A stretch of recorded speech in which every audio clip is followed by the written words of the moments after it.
What up, gents? Welcome to TSG Uncut. I am your host, Shaun C. I I have been, looking at your comments. I've been trying to build narratives lately, right? Like, as you notice that there'll be a clip from a previous video that'll build upon from the last video. And so I've been stringing together these narratives. And then it really has dawned on me. Some of the comments that you all have put in some of the videos, some of you are like, man, this is this is annoying. Like, I'm just done. And I keep hearing men say that they're done. And when me and P was doing a video on our podcast, Partners in Crime, make sure y'all go over there and subscribe to it if you're not subscribed to it. Some really good conversations that we're having over there. But even some of the stuff that we were going over in Partners in Crime is just like, yo, what is going on? Like, really, like how do y'all come to this thinking that y'all have? Like, there's really no logic behind some of the behaviors and the attitudes that we're seeing. Matter of fact, before the reason why, like, I gave myself some leeway to be able to prepare, and I took some of the time before starting this live stream to talk to my woman, because we like to share our days and download with each other about what's going on, and that's really an important part of the relationship too.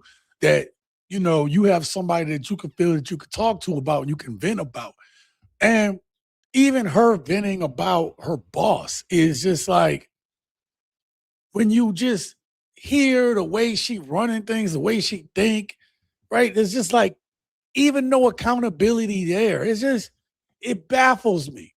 And so I always tell you all about, like, go where you're appreciated, not tolerated, right? I say that all the time. I am far past the point of telling y'all wait for a particular type of woman and this. I'm done with that. I lost my shit about 3 videos back, 4 videos back, something like that. It was just one of the videos I was working on got to me so much that I was just like, yo, I totally get it now. I mean, not to say I didn't get it before, because I've been through it too, right? Before I met the woman that I'm with now, like, it wasn't all gravy. It wasn't the best. Well, it wasn't the best in the dating scene. It didn't even feel the same no more. You know what I mean? Shit just feels different. And so I started thinking more about that. Go where you're appreciated, not tolerated. So I was going to go one direction with tonight's video, but I'm going to string together a bunch of ideas. I don't have a bunch of clips. We're going to be actually reviewing 4 different videos, different parts of 4 different videos. 3 creators, but 4 videos. And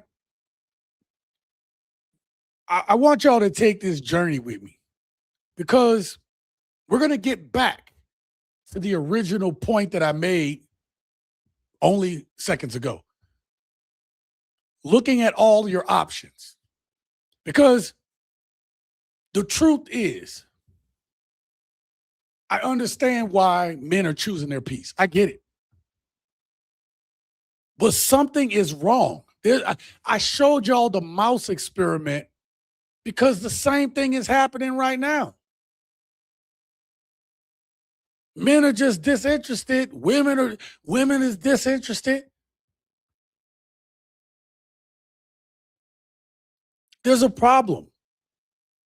There is nothing wrong with wanting someone in your life.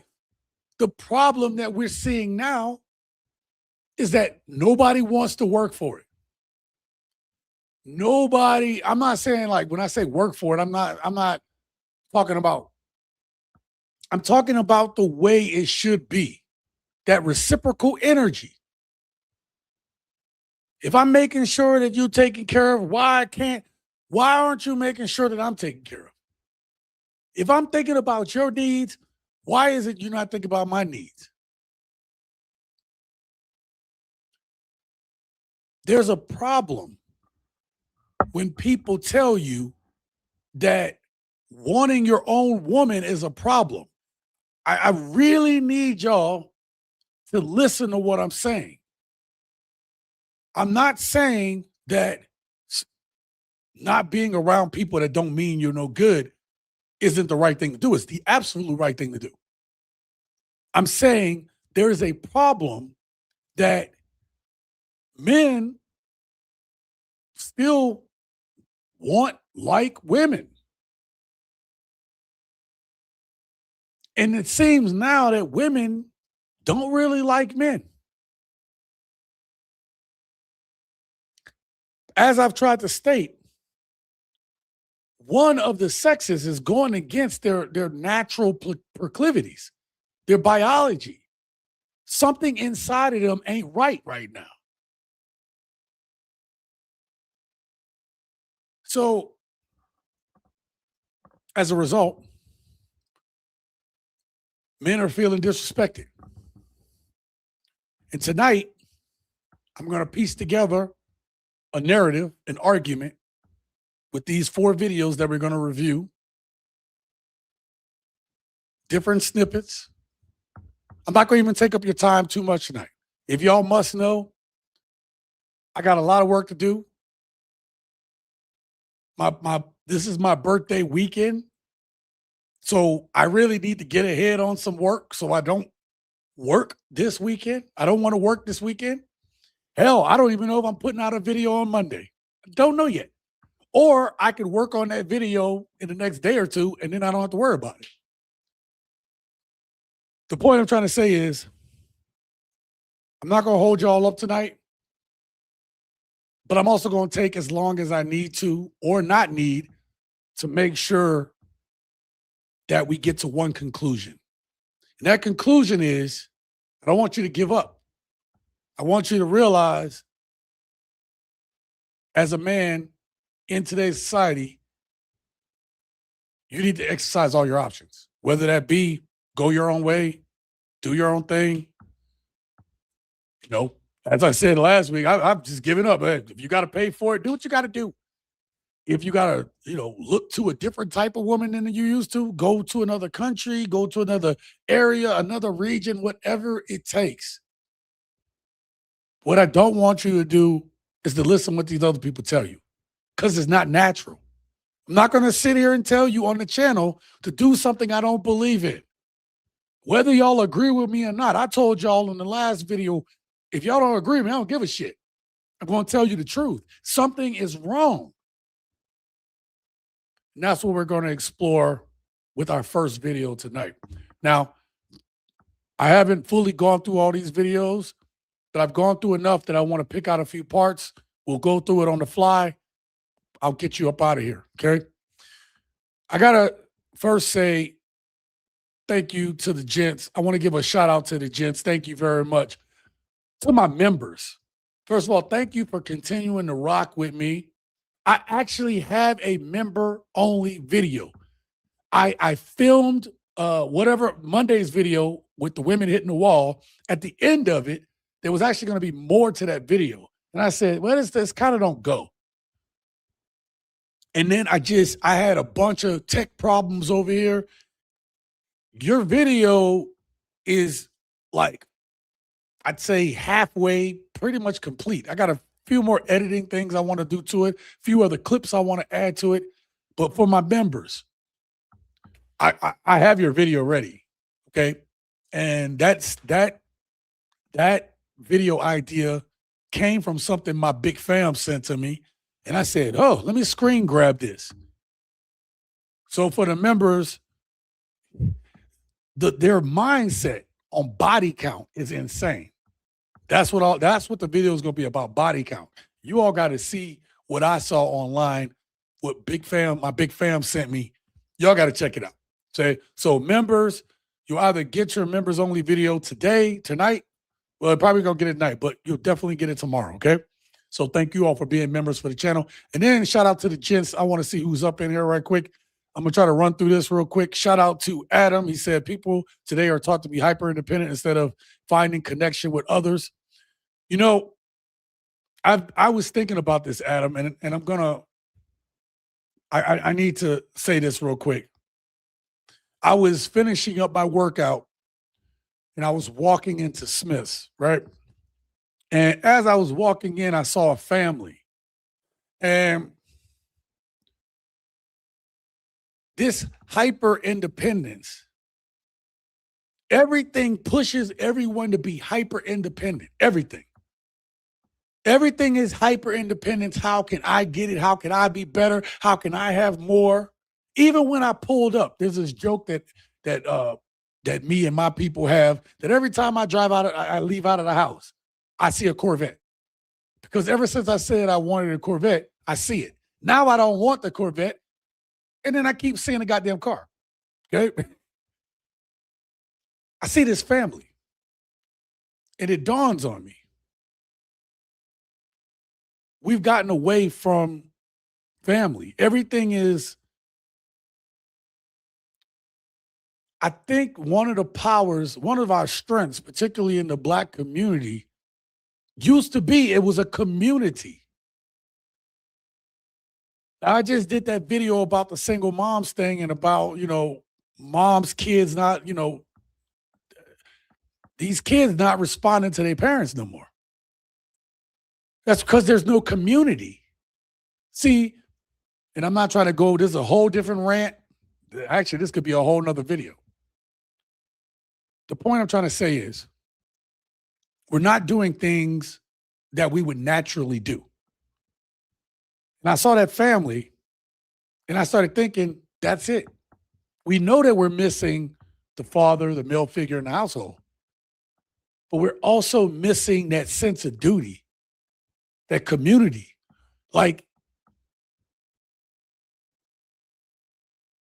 And now P was sending me like video clips today. And where's my phone at? He just sent me a clip today because we're planning to do a video on Partners in Crime podcast. And he sent me a video today, and I told him, like, we're looking at a particular topic. So he's been sending me video clips. I'm going to show you this. Now, y'all might know Jeremy Holloway. I'm going to cut this off because there's music associated with it. But if you can't see, these are little girls in like an Escalade or a limo or whatever. It's not a limo, but you can't see it too well. I'm sorry. But what she's doing is this little girl has got Welch's grape juice or something, and she's pouring it like they popping bottles. I just realized we're far off topic. Point is, Adam, you only have one group of people who are trying to control how our kids start instead of us having a group or a community or realizing that, hey, you shouldn't be doing it on your own. And why are you trying to do it on your own? And why are you teaching these babies like this? Make sure y'all get over to Partners in Crime, subscribe to that channel because it's going to be a powerful video when we do it. Shout out to the champ. Thank you for being here. People talk today. I already read that one. I walk the path outside the world's expectations, a.k.a. the Matrix. Yeah, I'm one of those people that got to operate inside of it while operating, away from it. They're the ones continuously acting like they aren't the problem. I hear you. Shout out to T. Lamore, man. He said, my mom never cared about my needs. I carried it forward. Yeah. I hear you, man. I hear it. And thank you for the birthday wish. I appreciate you, man. I appreciate you. In all seriousness, these for real, these people have officially lost their effing mind. They actually think that men are just going to continue to deal with this chicken-ish they started. Yeah. Edward, he said, absolutely, every man should learn that no matter what color the woman are, no matter what language they speak, if she honors, respects, and treats you like your head of house, do your thing. Yep. And, oh, shit, I just seen, hold up. I almost missed the super chat there. Shout out to you. Lance, man, thank you so much, brother. He said, I appreciate what you do, fam. Hey, I appreciate you, Lance, being tonight's first sponsor Where's the banners? Let me get you up on there, man. A $20 holla, man. I damn it. Thank you, man. I don't even know what to say, bro. Seriously. Thank you so much.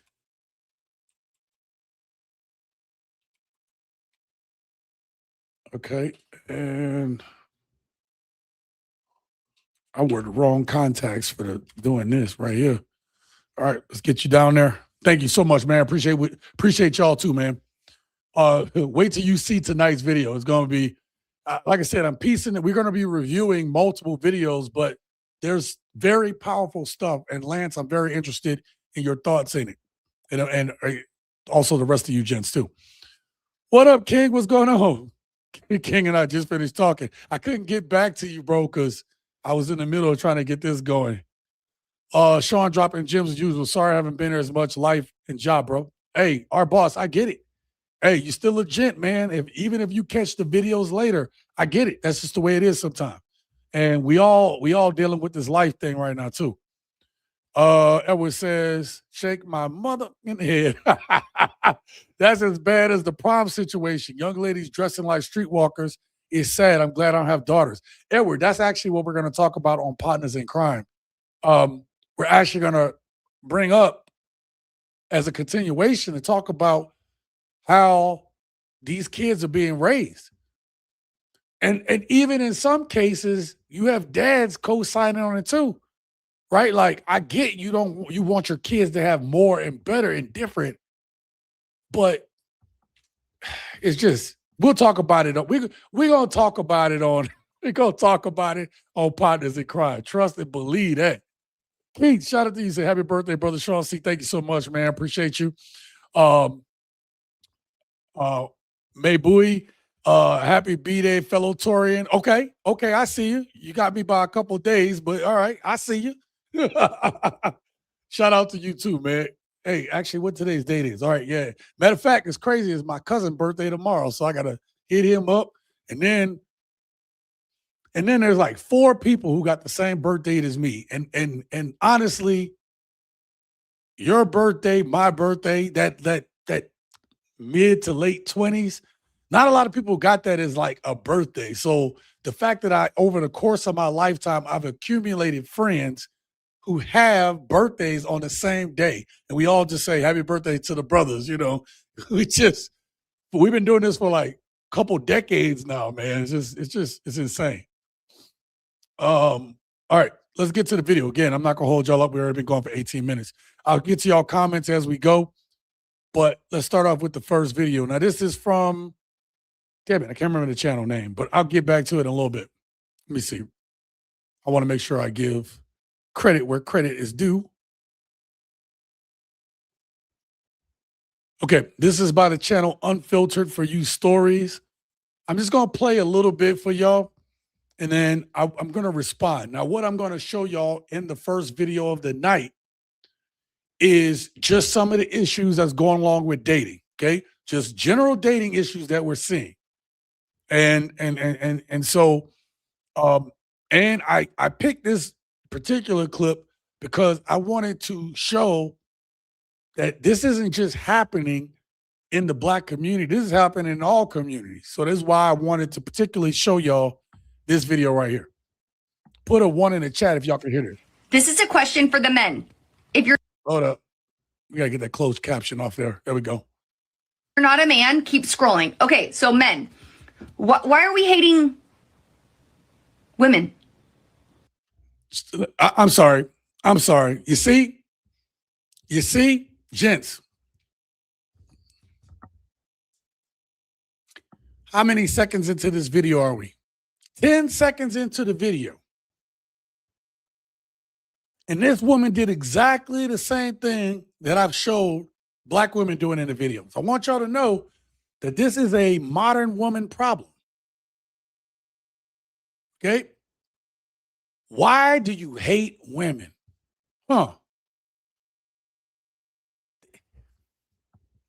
It's crazy because they think that we hate them because we want them to actually be considerate of other people.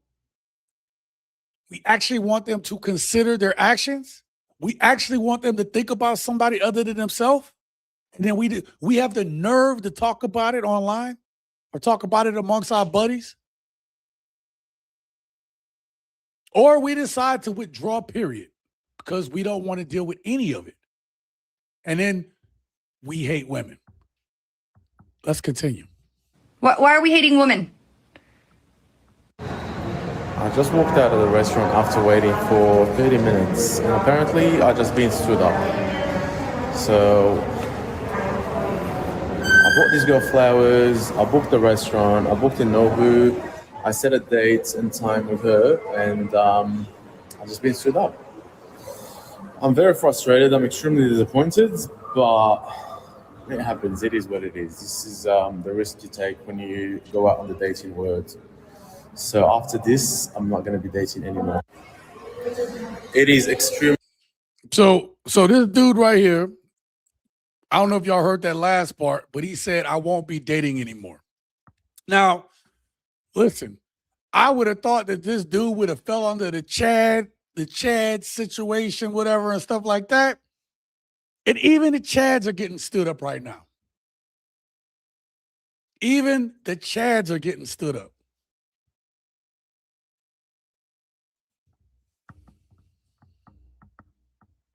You know, why do men hate women? You literally wasted this man's time. Whoever this woman was, wasted this man's time. Wasn't even considerate enough, gents, to call him, message him, and say, hey, I am sorry. I really can't make it tonight. I know you had planned it all out, but something came up. I can't make it. I am so sorry. Can we reschedule? Not even thoughtful enough to put those words together and form that sentence.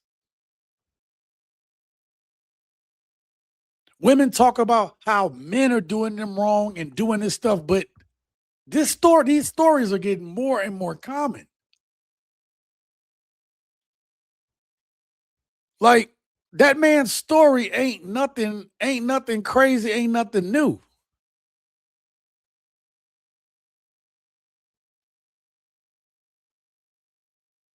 Right?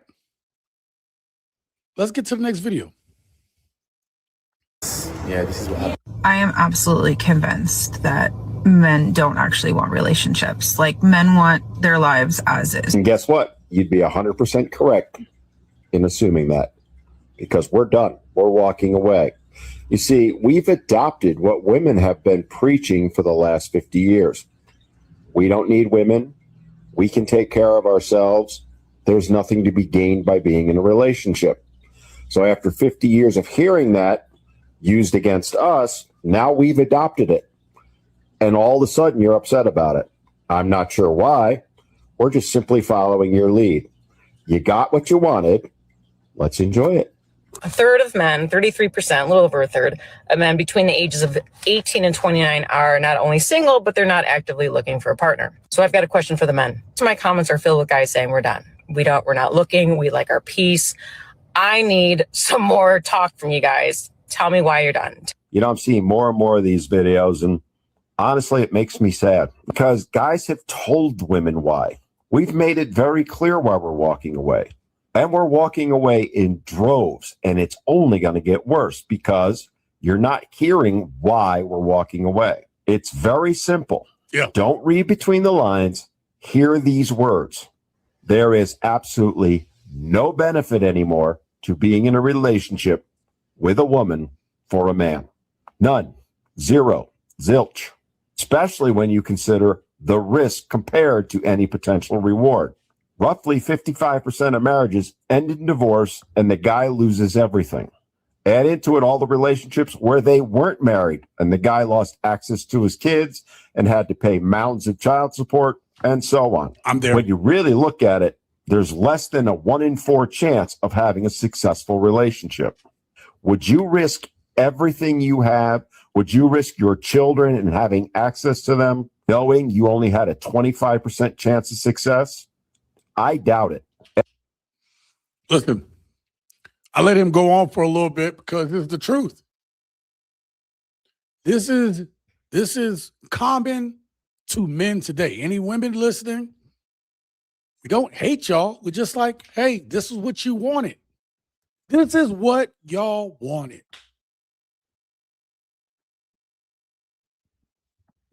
And now that men, more and more men every day are starting to realize, why am I giving this woman attention? All she wants me to do is just pay for stuff. Why would I do that?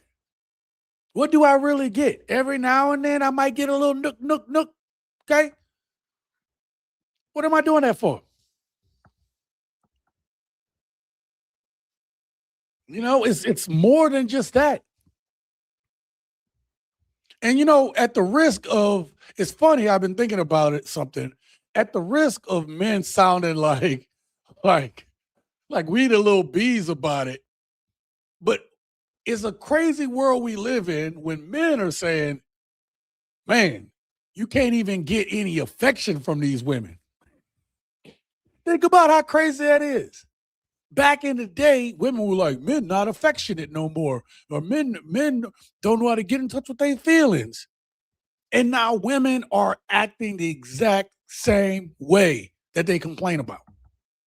Not affectionate, not feminine, not nurturing. That's why you got kids in the goddamn car pouring Welch's juice like they popping bottles. So, is there anything else from this video I wanted y'all to see? Actually, here, I'm gonna let y'all hear another dude, see what he say. I didn't realize I still had that up on the screen when I was doing that. My bad. Opinions and reactions. This is why I am officially tapping out of the dating game. Recently, I was in a relationship with a woman, only went for 2 weeks. Things started off reasonably well. She wanted to message every day, so we did. She wanted to have regular phone calls, so we did. She wanted to set up weekly dates, so we did. She had a child, so she asked me to work around her schedule, which we did. I would even travel 45 minutes to go and see her. She told me that I hadn't met the bare minimum. And it's okay to have needs, it's okay to have wants, but your needs don't necessarily supersede someone else's. I expressed that I was going through some stuff myself. My father had recently passed. It didn't really seem to matter to her. It comes across as, my needs are more important than yours. Relationships used to be about two people coming together so that they could build something, and two people working as a team so they could both get what they wanted. It doesn't feel that way anymore. It feels that women are trying to use men to get what they want. And I wish I could say this is the only time I've experienced this, but unfortunately, I've experienced it several times recently. I am tapping out of the dating game. It is all yours. You can keep it. So he brings up something I just talked about. Literally, I just talked about it. But he added something else. He talked about how one person's needs are getting met and the other person's isn't. And the problem is like, women want men to jump through these hoops, and then it's still not good enough. And then they're not reciprocating that back. And then he did a fatal flaw that I see men make all the time. I've made it. Again, I told y'all, I ain't got no problem telling y'all all the mistakes I've made. I made this exact same mistake before. I'm sure a lot of us have been here before where, okay, well, I'm going to message you. I'm going to make sure I check on you, and I'm going to do these things, and I'm going to try to spend time with you, and I'm going to make sure, and yeah, I'm going to work around your kids' schedule because you're a mom, and I get it, right? For us people that have kids, and you do all this stuff. And then she tells you it's not enough. This man talked about his father had recently died, and all she could think about was, hey, you're not meeting my needs.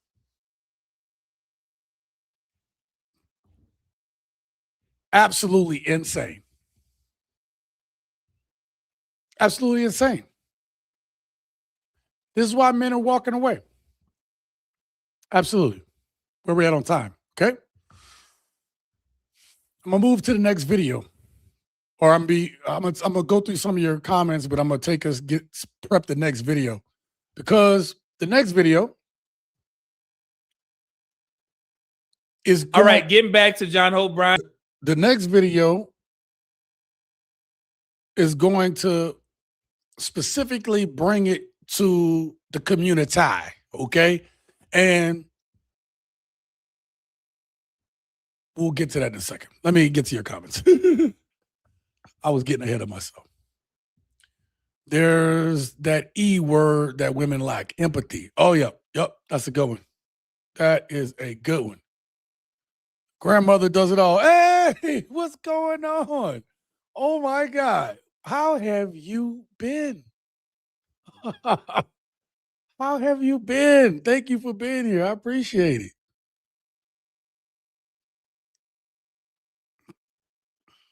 All right, make sure I catch everybody. I have no idea how good-looking men can get women on their program. I don't know. Oh, I have no idea how good-looking men can't get women on their program. I don't know either, bro. This could be its own topic. This could almost be a members-only topic right here. So, oh man.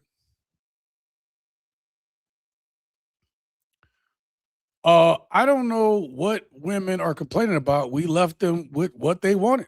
They don't want a relationship with men. They want a relationship with social media. That's a great point. They want to play men for fools, use monkey simp tool, expecting good men to raise their wed, lock baby kids, clueless mules. Then Lance said, "Happy birthday, man." Appreciate you, Lance. Thank you so much, man.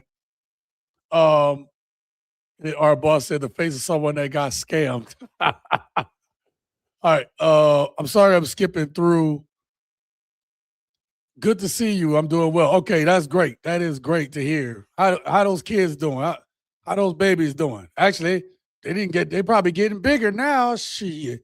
We've been in the game for some years. It's about to be year number 6 on YouTube for me. So those kids got to be growing up like weeds now, huh? All right. Listen, the next video, one of the things that, we have been seeing with the videos that I've been putting out is we see the same disconnect. I showed y'all the first clip to show y'all that it's happening even in the white community. It's happening as a modern Western culture problem. The last guy that we saw on the screen was from Australia. And from what I've heard from the ears on the ground I have on Australia, it's pretty bad down there too. So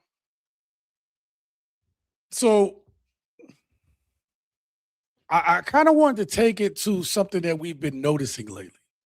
Those women in those videos, in the earlier video, said the same thing that I've been showing in my videos. Why do men hate us? Why do men act like they don't want relationships? Why, blah, blah, blah, right? I'm going to use this Medium Man clip. Shout out to Medium Man.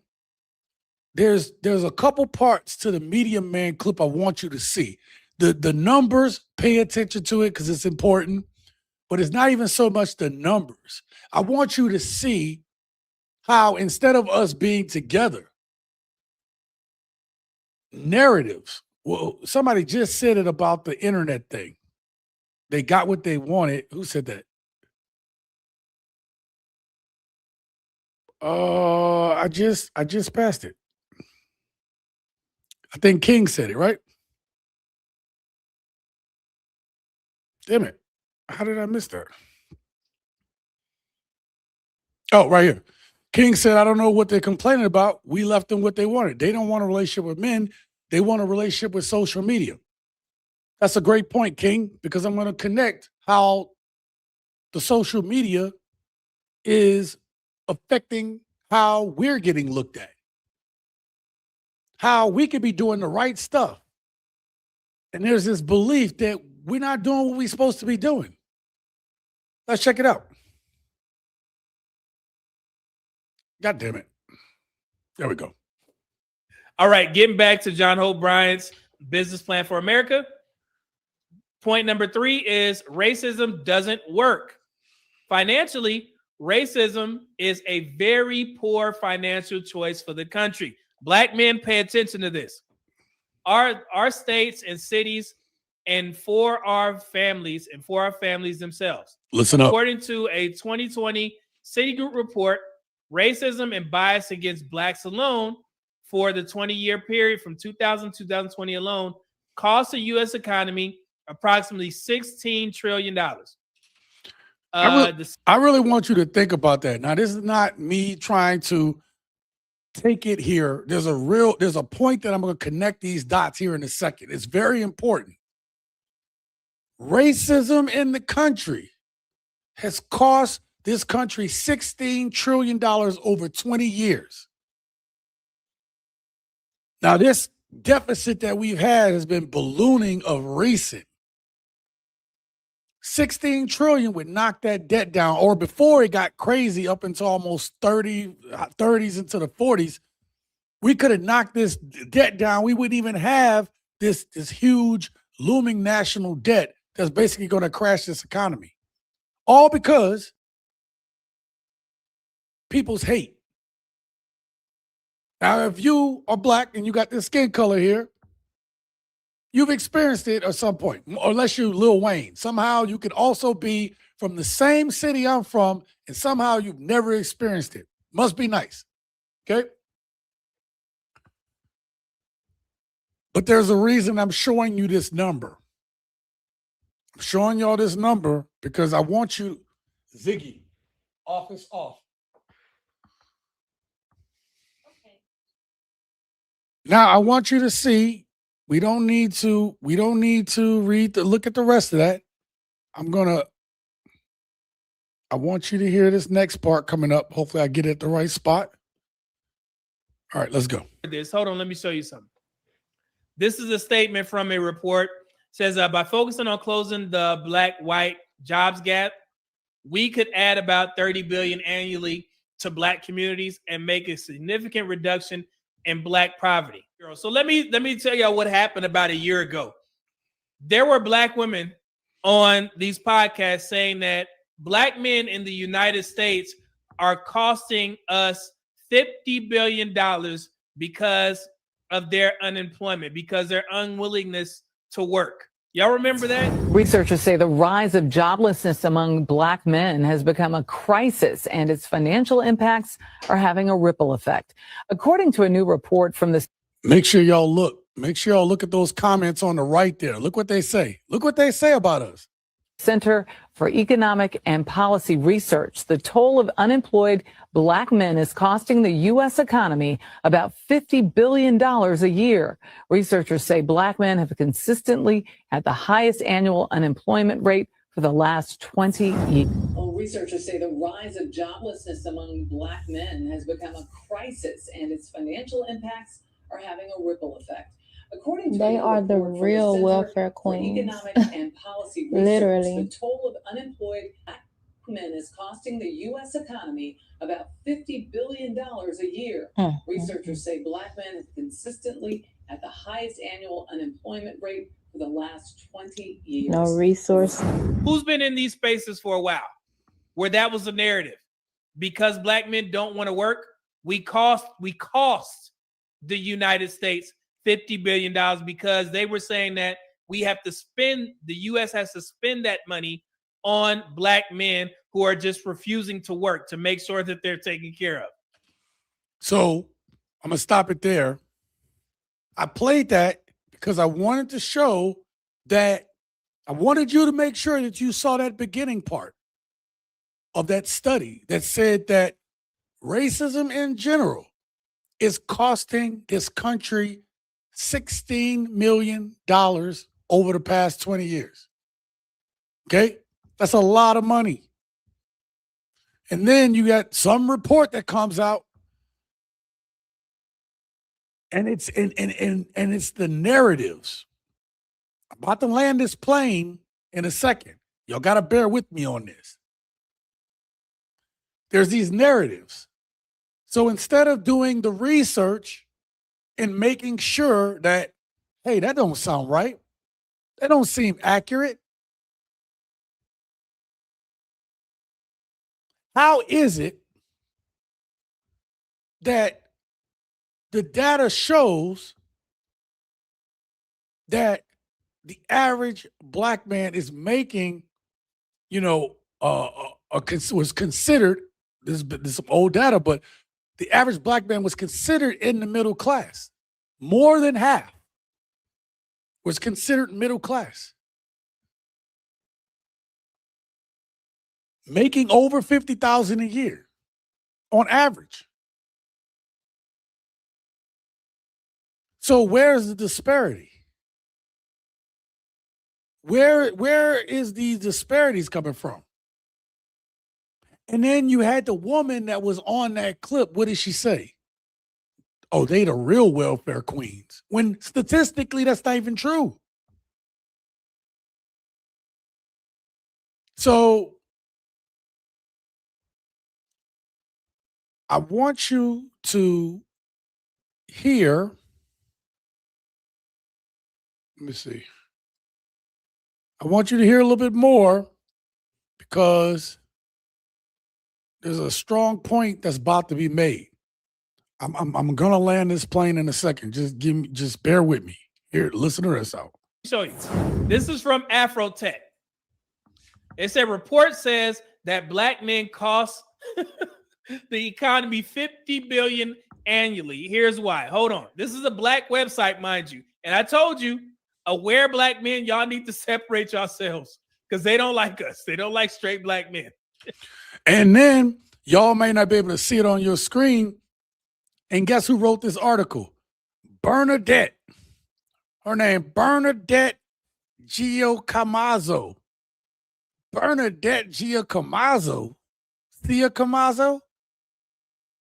Let's continue. Black men are unemployed at a much higher rate than their counterparts. And it's creating an economic crisis in the country. According to the Atlanta Black Star, black communities take a hit totaling $50 billion annually in costs due to this unemployment crisis. In cost. So they're saying that black men being unemployed, we cost the black community $50 billion. Y'all hear that? And then they quote it, black people need to take this report and take it to their elected official and say, you need to do more because you don't fully realize how big this problem is, says Algernon Austin, who authored the study initially published by the Center for Economic Policy and Research. I'm hoping that this work serves to inspire people and frankly, particularly black men. And that's just the beginning of the problems. According to Austin, using the data all the way back to 2014, he revealed that black men between the ages of 25 to 54 would have to generate nearly 1 million jobs. We'd have to generate 1 million jobs, 947,000 to be exact, to be on par with their non-black counterparts and close the economic gap. If 1 million then got jobs and kept them, they'd be adding literally billions of dollars to their respective economies doing so. And it goes on to basically try and lead the reader to believe that black men not working, we cost the United States, in particular the black community, $50 billion. So again, you hear this.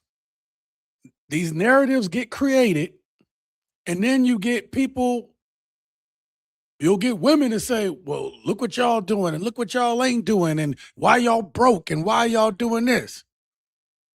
Y'all costing us this and blah, blah, blah. All right. Let me move on to the reveal. Okay. Check this out. This is from the Business Insider. Companies still aren't hiring black men despite 10.6 million open jobs in the US. It's costing the economy $50 billion. That number sounds familiar, doesn't it? Don't that number sound familiar? Didn't we just hear that lazy, unemployed black men are costing the black community $50 billion? This says companies aren't hiring. Even though there's all these jobs opening, companies aren't hiring black men. And it's costing the economy $50 billion. That's why I started off showing you the study, the report about how racism is costing this economy $16 billion a year. What did we see at the beginning of last year? Didn't we see that a bunch of black people were let go from government jobs? Adding more to it? The same women, is not necessarily the same, but the same women who might have thought that, yeah, y'all just being lazy and y'all ain't trying to work and blah, blah, blah, got laid off too. And that's why the unemployment right now in the black community is like 7+%. It's higher than almost any other demographic. So why do we hate y'all? Why do we hate y'all? We're not the ones spreading false narratives about y'all. We're not the ones lying on y'all. We're not the ones trying to put y'all down about what you're doing. Y'all the ones get money, and then you want to flaunt it like, oh, well, I'm doing so much better, and y'all broke and blah, blah, blah. Like, we're not the ones doing that to y'all.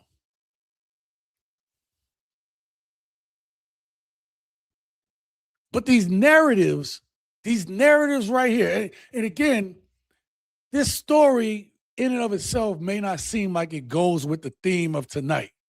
But I wanted to draw this because if you to listen to one thing, Bernadette, you would believe that, hey, we're all bums. Diggy, office off. You would just believe that we just out here not doing anything. And it's the internet. So people will continue to share it and push these narratives.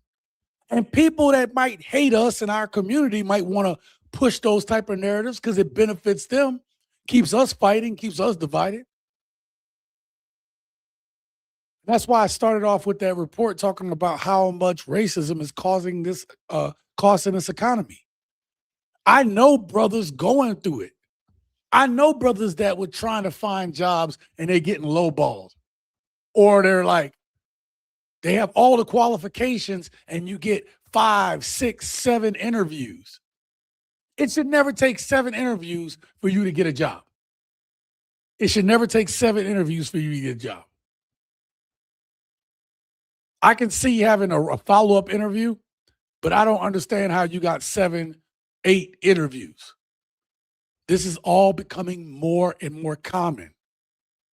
This is the wall that I've talked about on a previous long time ago on this channel. And it's the same, a similar wall issue that Kevin Samuels tried to talk about. Or winter is coming. I say wall. If you are paying attention as a man, you can see all this shit that is coming. And the thing is, I pray I'm wrong. But if the shit hits the fan, like what these people want to happen, ain't no man, look, you better hope you got your own man. You better hope you got your own brothers, your own family willing to protect you.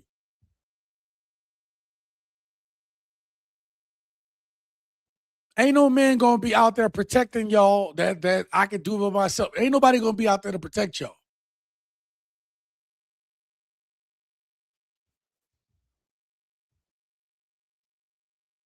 Let me catch some comments and then we'll get to the next video. Actually, let me set up the next video first. Yeah, it's just crazy. So the thing that I wanted to push on that is it be your own people. It be some of your own people that don't that be trying to hold you back. Your own people that like, oh, you all are, you're boring, you corny. I can't deal with a man doing a 9 to 5. So for the brothers out there actually who got a job and doing what they're supposed to do, what they say, oh, just your little job, that's all you got, that's on your little job right there? Trying to diminish the fact that you are a working man. Let you don't have a job, and they'll be pushing those narratives on you. So what's happening? We're starting to see this withdrawal now. Seeing this, we're seeing men like, why would I want to deal with any women who gonna shame me for doing the things that I'm supposed to be doing? Why am I going to chase after that? Why would I want that in my life? It don't make no sense. Racism has never left the job market, ever been hired after an extensive background check, phone interviews, only to walk in to cross the T's and dot the I's, and they shocked that you're black. I have. Yeah. Getting interviews means you're blessed. Most barely get callbacks. That's the point. Depends on where you at. Thank you, Ryan. The Black Tax by Shaun Rochester. Yeah, that's a good one. Don't ever play a part in a script for someone else's benefit. Let God write your story for you under his wings. Live life through the Lord's ways. Live a better day. What up, Shaun? Keep it real with him. Thank you. Oh, Eric, man, what's going on? Thank you so much for being here. I appreciate you. Yep, exactly. If TANF, child support, welfare, public assistance, end of the day, a lot of women would be homeless, hungry, and childless because they would gladly give them away. Yeah. Who the F is she? And should we miss the part where we give 10 fine? They waste all that money on ridiculous, stupid shit instead of making a change for the better in the world. That chicken-ish president just making it shit worse. Where in the hell are they getting these stats? Yeah, I know. As we should. Yeah, no, man. They'll take something that somebody says, and instead of doing their own research, they'll just go run with it. The days when men finally accept that women don't have the capacity to love. That's a sad reality there, Matrix. But, it's sad that we do have a lot of, women who don't have any empathy. They really are about themselves. And they'll tell you. They say it. They say it every day. Like, I know, again, I show y'all on this channel, and I'm not like digging and looking for this stuff. I'm not like, let me put in the search bar, I'm looking for this. This is what's popping up. And then once you download one or two of them, then more and more. I'm like, yeah, I can't even post all of this hate. You know what I mean? I can't even post it all. So, yeah, it is what it is. Being black is a blessing. You have to realize your worth and know that you are the shit. Yeah, listen, I'm going to agree with that because the one thing that's good, the great thing about it is being able to adapt. That's what's amazing. Being able to adapt even when it get hard. Has anyone seen the video of the black woman meeting with the to discuss how to get rid of us? Yeah, I actually put a clip on there where one of the women were talking about that. You know what I mean? Let's move on because I want to make sure, like I said, we're almost at the hour point. And I told you I'm not going to keep y'all long tonight because I got a lot of work to do. So I can have at least a free weekend. And I'm debating on whether or not should I go out of town or do anything. I don't even know yet. I don't even know if I'm going to do that. But even taking a staycation. So I played the other clip to show that, hey, we're catching hell from our own women. And so dudes are naturally just checking out. And it's not just us. Again, this is a modern Western problem. This is happening in the UK. Shout out to my people out there. Shout out to the people down in Australia that watch. Shout out to my people in Mexico that watch. Right? We got international followers of TSG Uncut. And they have come in the comments and they've said, yo, this is happening here too. So one of the things that happens is go where you're appreciated, not tolerated. And I say that because I would rather see you find happiness wherever you can find it than to be all bitter about it. I told you, and I stick by, you'll learn something about me. When I'm pretty consistent on what I say. I'm consistent on what I do, and I'm consistent on what I say. And one of the things I said is that you're going to have to, damn it. I said that, and then I just brain farted for a second. 1 second. Got to drink some of my coffee.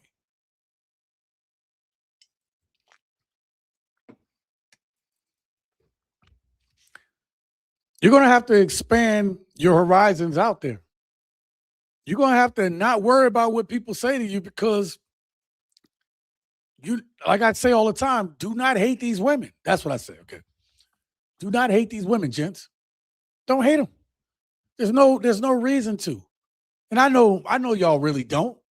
That's why I played that video. I made the video a little bit ago about the man saying, we don't hate y'all. We just disappointed. We are very disappointed. And I second that notion. Very disappointed. But I don't want to see y'all sit up here and like, well, you know, what was me? Man, listen, some of y'all need to be expanding your options. Seriously, you need to expand your options. Don't sit up there and be miserable because you listen to somebody else's definition of what you should be doing. Because again, in 100 years, nobody who's watching this live stream is going to remember that you went out and expanded your options, that you decided to move to another country or another region, or you started dating this person or that person. Whenever it comes to us, there's always some judgment about everything we do. I don't even hate on the sisters that doing their own thing. I don't even hate on them. That's why you don't really see those videos on here. I'm saying at this point, we got to do what we got to do. We got to handle our business. We can't be afraid of what people think about that. Shout out to Edward. He said, happy birthday, big dog. Edward, thank you very much for the $20 holla, man. Let me go ahead and add you to the tickler. Pause. It always sounds crazy when you say that, but that's the word, man. That's the word. That's what you call it.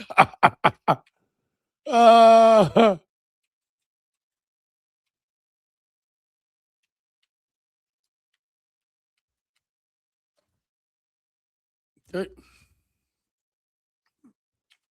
Man, I appreciate y'all, man. Seriously. There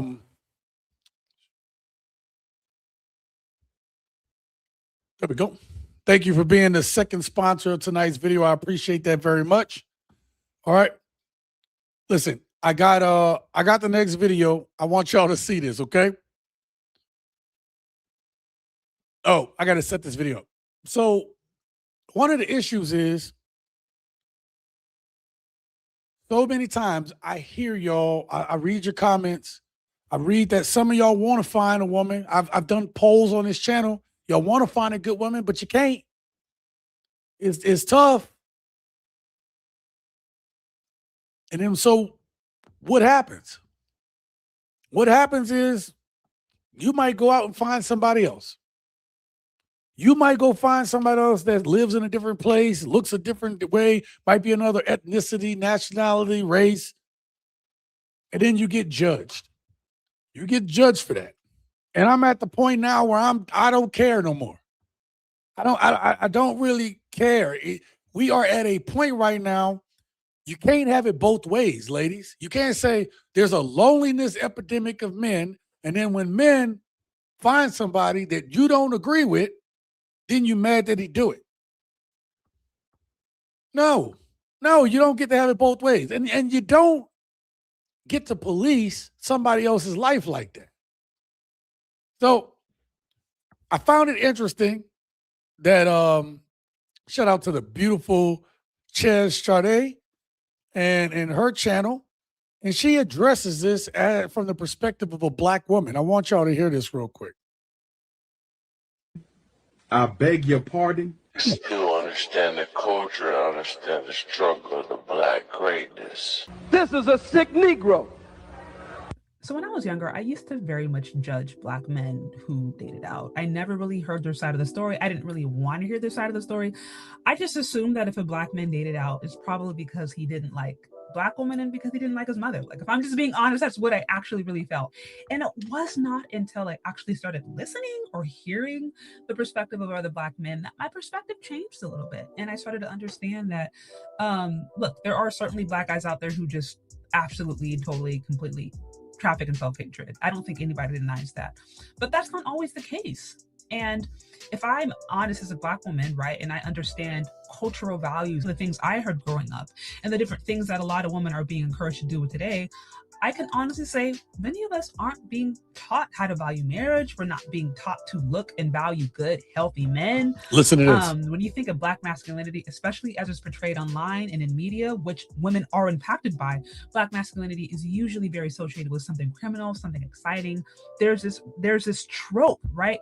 And we can find ourselves drawn to that trope when we are women, when we were in our younger years, right? We can find ourselves drawn to that bad boy, the one with charisma, the one with excitement, the one that all the other women like, right? That is what we are drawn to. And so, in my opinion, I believe that there are many black women out there who, in their younger years, they just look over those guys who are studying to be a doctor or college or engineer or studying to be computer science, because they're just not as sexy, right? They don't have, there's nothing exciting about you going to the library after class and studying until midnight. There's nothing exciting about you working, at a restaurant in between or Ubering or whatever. Like, that's not an exciting life. There's nothing exciting about, okay, your first date, he's taking you out for coffee or cookies because he's a broke college student. That's not exciting for a lot of women. And so I think in pursuit of this certain lifestyle, some of us end up overlooking those men who are on their path towards a really good future, on their path towards a bright future, but they're just not there yet because they're your age. Let's talk about it. First of all, I appreciate the honesty that she had about her situation, and we have to have these honest conversations, whether they're uncomfortable or not. Again, I don't care at this point. I don't care who judges me for what I'm about to say. I'm very consistent on my beliefs. Very consistent, but I'm also pretty fair about my beliefs. And I will say this. She brought up something, and I told y'all to pay attention to it, but she said there's these tropes that we're attracted to thugnificent. We are attracted to Pookie, Ray Ray, Gloctavius, Felantonio, Junebug, we are attracted to them dudes. We find them exciting. I have showed y'all multiple videos. I've put it out here. Y'all know. I showed y'all the women say, I don't want y'all corny ass. I like thug. I want a thug. Like, literally the women got on here and say, I want a thug. And then what did I show y'all? A few videos later, she was pregnant by a thug. And he ain't want nothing to do with the baby. Listen. That actually happened to me a long time ago in real life to a girl that I was trying to talk to. But not in that scenario, but kind of a similar scenario. It's crazy because this is real life. I've been through something similar to like, what? What you saying don't even make sense. But if you are studying, to get a trade, right? Plumber, welder, electrician, you got your little side business that you're working on. You're doing all these things. And let's just say you are doing upper level stuff, doctor, lawyer, blah, blah, blah. That's boring. But when, that's boring. Matter of fact, you corny. I don't want to talk to you. But then what are we hearing online? These same women are the ones who are saying that, like, I only date dudes that I only want a dude that makes 6 figures. I only want a dude that make, 7 figures. You didn't want to be there with us while we were building up to that part.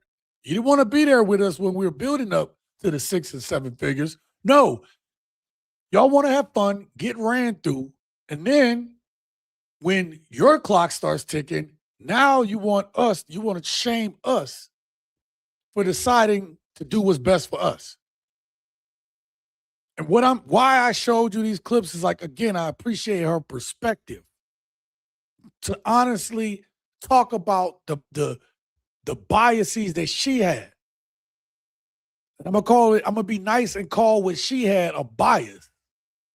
Because the truth of the matter is, for the rest of us, it's just hating. That's what I call it. It's hating. So why did I want you to see this? I wanted you to see what she had to say because this is the mindset. And that mindset, let me put it back on the screen 1 second. And this mindset, you might feel this from the women around you. You might hear some of the stuff that she said from women around you. And so it might prevent you from otherwise finding happiness some other way. When I tell y'all that all options are on the table, that's what I mean. I mean, why are you going to wait? Again, I respect her a lot. I consider her a peer or a colleague on these YouTube streets. So I'm not talking about her directly. I'm talking about her representative that she used to go by, that she used to believe. This is what we're saying. You don't want to support us when we are trying to build it. You don't want to build with us. You don't have the patience. You don't have the temperament. You don't have the fortitude, the intestinal fortitude. I don't want anybody around me who isn't willing to go through it with me. I can't trust you, man or woman. If you're going to wait till I make it and then you want to fucking be around, I don't need you around me. And this has nothing to do with skin colors. I wouldn't trust it. I wouldn't even trust my own mom if I saw that shit.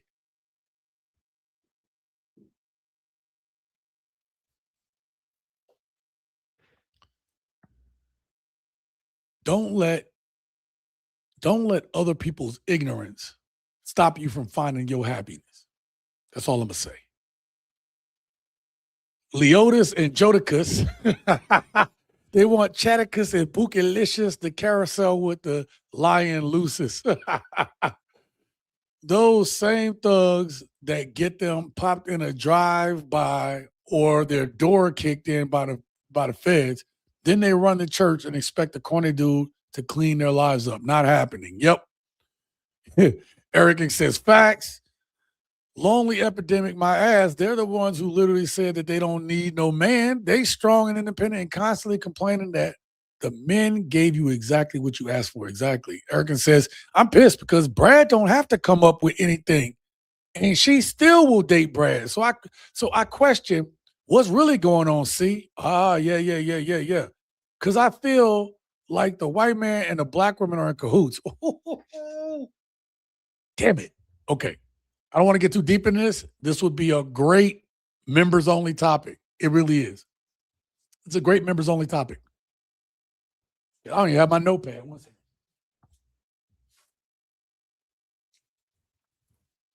Oh, wrong one.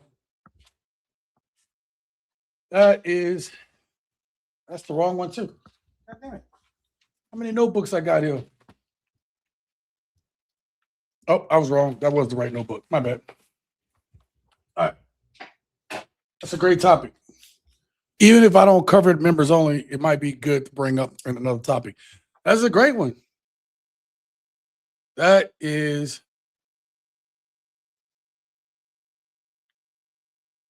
And it's funny because I'm writing it down more because I think about this all the time. I think exactly the way you do right there. It almost seems like they're in cahoots. And I'm going to tell you, when I played the video with Medium Man and he's talking about the stats, and then you saw the one article, and then you saw how they was running with it on TV, right? As soon as I see them trying to, like, they're on a news station and now they're bringing it up, it's almost like, was that purposely put out there? Was that put out there to people to soundbite it and then cause more disruption? Anyway, I don't want to go too far into this because I'll be here all night talking I would say conspiracy theories. I want to call it that. I'm just saying something don't seem right. And I'm sorry. I feel like I'm glad to know that I'm not the only one that feel that way. Right. Shit, it's a king's birthday. Yeah, man, it's my birthday weekend. My birthday is actually on Monday, but I'll be looking at the birthday this weekend. I already read that. Q Control. All these women dating Pookie, so they definitely date and marry YNs that make 50K. Heck, most men make about 50K. So it's a lie they want 6 figures. Yeah, that's a great point. And it's something that I've kind of brought up in a recent, in one of my videos I've done in the last couple months, but all right, this is going to seem blunt, and it's not towards you. This is just me saying it in general. So let me get this off the screen. But the truth of the matter is, if a woman really, really likes you, she's not sitting there asking you about you making 6 figures. She's not even asking about your finances. And I think I said this recently. I can't remember who I sent this to because I've been having a lot of conversations lately with King, with P, with Big Fam. I've just been having a lot of different. I had a deep conversation with my mom the other day. You know when a woman really, really feeling you, if she willing to spend money on you, period. I'm going to tell you that. If your woman is willing to spend money on you, you know you got one that care about you. You know what I mean? You know you got a woman that actually looking out for you, for her to be spending her money on you. Now, obviously, we know. Matter of fact, we know this. I'll give y'all a good example. Think about the hobosexuals. Y'all know what that is, the hobosexuals? The guys that's living with a woman and sleeping on her couch. She taking care of him. He riding her whip. The hobosexuals. They need that. They need that woman for their home, you know? So the thing about it is a woman don't care. If she, I'm not saying that's the perfect scenario, but I'm saying that that's a great indicator that woman, if she's willing to put up with that, there's something in her that's she doesn't care. So why is it that they'll let the YNs be homosexuals on their couch, but you as a man, you working, you doing what you're supposed to do, and you ain't good enough? That's why I'm saying, man, why are we settling? Why are we settling? Jody, aka yes. Canadian Bro TV. In West society, black men are seen as less valuable. Yep, absolutely. Malfunction. I am stupid. I'm so sorry. Okay. Cass always ask them, did your kid's father have that? Make that, give you that? Malfunction. You are absolutely correct, because that was so brilliant. The Godfather be like, oh, so you need 100 grand and you got 5 kids. Did your baby father make 100 grand? Well, no, that's why I'm trying to make sure I do better this time. So has any of the men that you dated ever made 6 figures? Well, I had some man give me someone. That's not what I asked you. I just had this conversation. That's funny you say that. Just had this conversation with my mom the other day. We were talking about Kevin Samuels. We were just talking about him the other day. And she was saying, man, I wish I had listened to him. I wish I had, been hearing him while he was alive. And I said, it doesn't matter. You can still watch his videos. And my mom was like, it's just a shame that people weren't listening. They didn't get it. They hated the man for the sound bites, but they didn't listen to what all he had to say, because you would see the nuance in there too. He was absolutely correct. Thank you for that. Oh, only when a black man dates a white woman when he realizes how how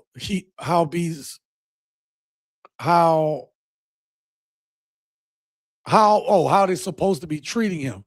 Plenty of sisters treat men like tricks. Yeah. Canadian, that's you thank you very much for that comment because you're about to set up the next set of clips. That's the problem in dating. Yep. There we go. Let's get to the next set of clips then, because he's right. Listen, I am we call it cruise. I'm not gonna sit here. My point is I'm not sitting here and saying that like, hold on. I want to make sure I'm in the right spot. I'm not gonna sit here and tell you all these women or pins and that. That's not even the point. That's not even the point, gents. The point of me showing you this video, whether any of the women that you see on this clip or not are your type or not, it's not the point. The point is go where you're appreciated, not where you're tolerated. Period. There is no excuse. You have one life. Again, in 100 years, nobody's going to know that we had this conversation. Nobody listening to this now in 100 years is going to know we had this conversation. It's not going to matter. It matters now. It don't matter. With the little time that you have on this rock, the little microscopic amount of time, are you a good man? I don't even say good man, but are you yeah, sure. Are you a real one? As a man, is what you say, your word, your bond. Do you affect the people around you? Which was also a Kevin Samuels thing, right?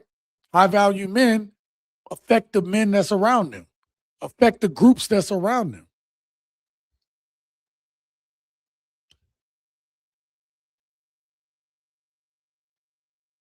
And then if you do have people in your life, do you have real love and joy in your life? Because that's all you're doing. You're living from moment to moment. All we're doing is just stacking the moments and then building this thing along. So what does it matter if, Pukisha, Bukisha, she mad at you because you talking to somebody else? What does it matter? You gave them a chance. And I want to make this clear. I really want to make this clear. I'm not pushing y'all to be like, well, go talk to a bunch of women and different races, ethnicities. That's not what tonight's video was about. Believe it or not, tonight's video is about men are done. And all options need to be on the table. Why are you guys going to forgo your happiness? Why are you going to sit there and stop being happy because you got a bunch of miserable ass women? What sense is it to have the power to be like, to do what we couldn't do when we was younger? Let's be real about it. We couldn't say no to these women back in the day. I'll pay your rent. Oh. I'll buy your dinner too. Soon as I get home from work. Like we was simping hard.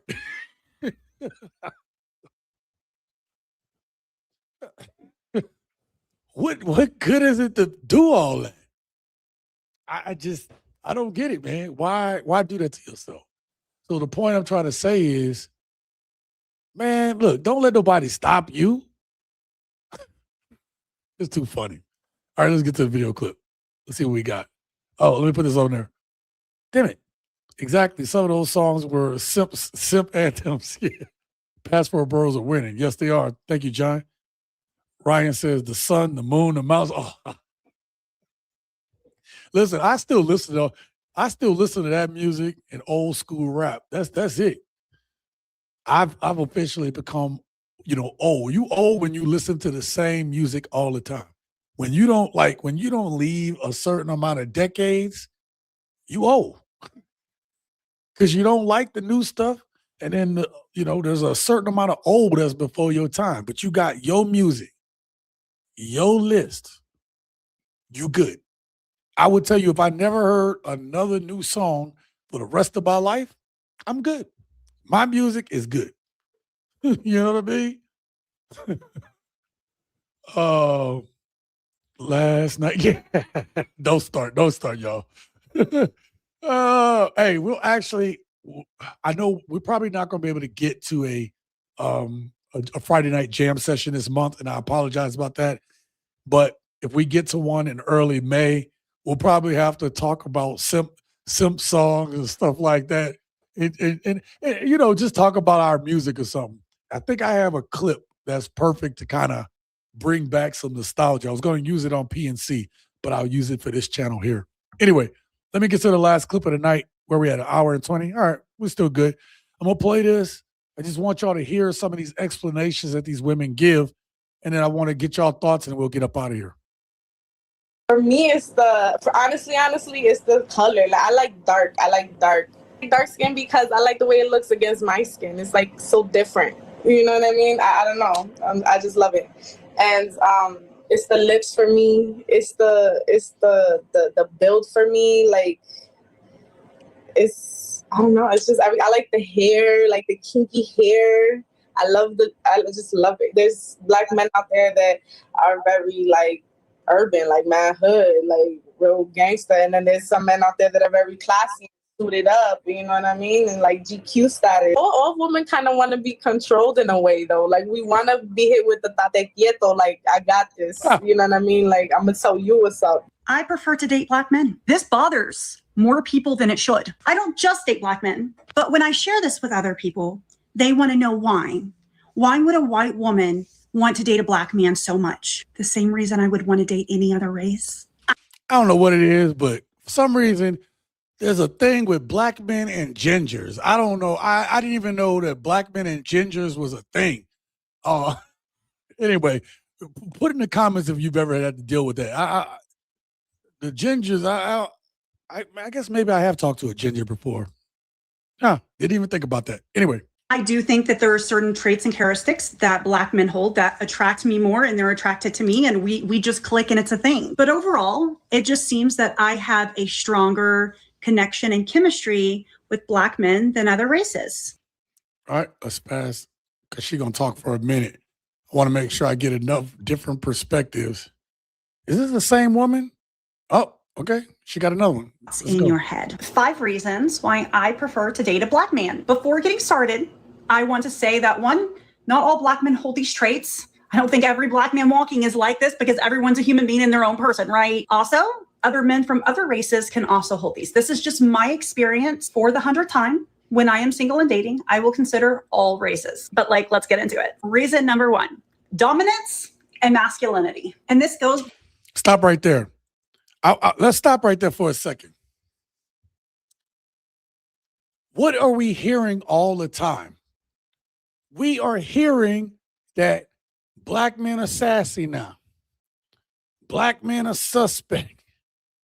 Black men are dorks or weird. You know what I mean? They all of these things that we hear. Oh, why are men weak nowadays? We hear all of this. We're weak. We're all these things. Y'all not acting like men no more. Ain't that what we hear? What was one of the first things she just said? This woman just said she likes the masculinity. Now, I don't know the type she date, but I'm sure we're going to hear. But I know she ain't talking about thugnificent, just thugnificent. You're going to see some other black men in this video that this woman made or that she pieced together. And you're going to see that they come in all sizes, shape sizes. A lot of African dudes in here, though. A lot of African dudes. But the point is, she talked about having masculinity. Whereas we can get put down by our own women for not being man enough. I don't know. Beyond their physical appearance, although it doesn't hurt. I love a man that is masculine, dominant in a healthy way. That provider energy. I don't got to tell them that they need to work. I don't need to take care of them. Without me, they're going to do fine. Reason number 2, I don't have to tell them to Wait. She said that he works, he's taking care of his shit, he'll be fine. You know what she didn't say? She didn't say he had to make $100,000. She didn't say nothing about that. Now, maybe later on she does. I'm just telling you, I didn't hear anything about money. I heard a man being able to take care of himself. He's the man. And that's good enough. need to take care of them. Without me, they're going to do fine. Reason number 2, I don't have to tell them to bathe ever. I spend a lot of money, time, and energy in my appearance, and I want my man to do the same. And cleaning themselves with a washcloth, big plus. I am neurodivergent. I also have trauma. So I do not want to walk on eggshells. I don't want passive aggressive. I just want you to tell me how it is. Black men do that. I don't ever have to question what they're thinking or if they're bothered. They're like, this is what's up, Stephanie. Which I also appreciate in the talking stage because I never have to guess if a black man is actually into me. He lets me know right off the bat. Oh my God. Can you imagine, gents? You're on a date with a woman. You share what your thoughts and feelings are, and then she reciprocates it back. She don't look at you a different way. You are talking, getting to know each other. You can actually have a conversation.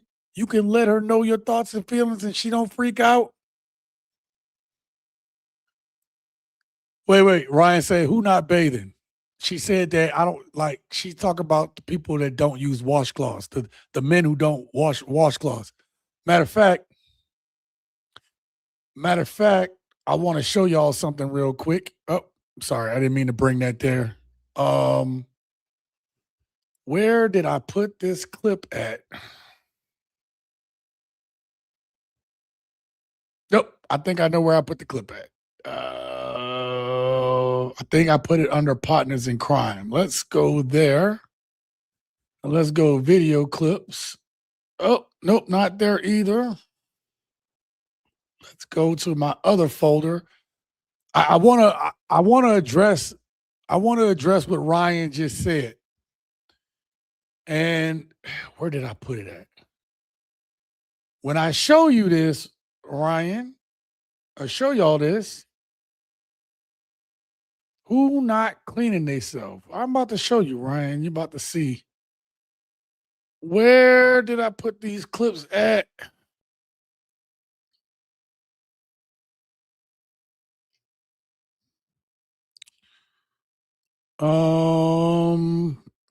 I'm sorry, y'all. Hey, y'all gonna want to see this. Cause Ryan asked the question, and you would think like, man, nobody who doing that. When I show you, you ain't gonna be able to unsee it. You ain't gonna be able to unhear it.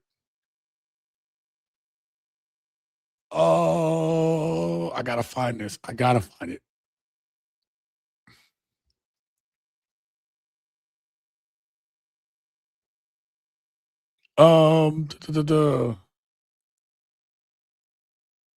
Oh, here we go. Please bear with your boy. Bear with me on this one. Hold up. I'm gonna set it up. Who not bathing? Let me show you. I didn't think this was real, but it's real. Okay, are you ready? Are y'all ready? Whew. Okay, here we go. I'm warning y'all now. I'm warning you now. This is a thing. Speaking of bad hygiene, David, did you see the video where the boy was saying if you're a grown man and you're a bodybuilder, you have shit stains in your underwear? My brother and I just got in a big fucking argument because I was talking about having shit stains in my underwear and that I need to get new ones. And he's like, what the fuck, bro? I never get shit stains in my underwear. And I'm like, you're a liar. Any grown-ass man who lifts weights has shit stains in their underwear. And So then he goes around to all the guys in the gym asking, do they have poop stains? And they're saying yes. Chris, you ever get shit stains in your underwear? Of course. And how old are you? 27 years old. Do you ever get shit stains in your underwear? All the time. And how old are you? 21. Brandon, you ever get shit stains in your underwear? Of course. And how old are you? 19. Question of the day. You ever get shit stains in your underwear? 100% all the time. And how old are you? 21. Sam, you ever get shit stains in your underwear? All the time. And how old are you? And it was in that moment that every part of homosexuality left my body. I'm not gay no more. I am delivered. I don't like men no more. I said I like women.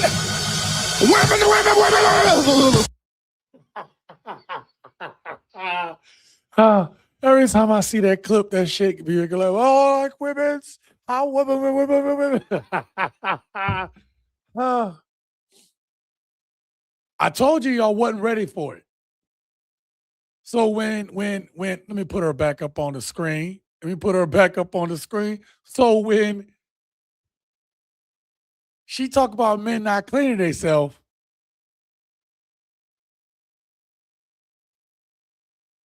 King, I got you, huh? Fellas, what y'all know about that African bath net? It's rough on the skin, but you'll get used to it. 11-11, ready for it. Okay. That Steph Joe is cool as yeah. Yeah, she is. Just like y'all not acting like women no more. Black women call it love bombing. Okay. Yeah, I've heard them say that. Apparently, black men with boundaries is sassy. Who not bathing? Okay. Oh, I missed this one. Black men with standards equals sassy. Yeah, exactly. So y'all thought she was playing around, but let's get back to it. The affection and intimacy and closeness is top of the line. Adult activity is more than just that. I feel like I'm more than just a body laying next to them. Gentleman level times 10.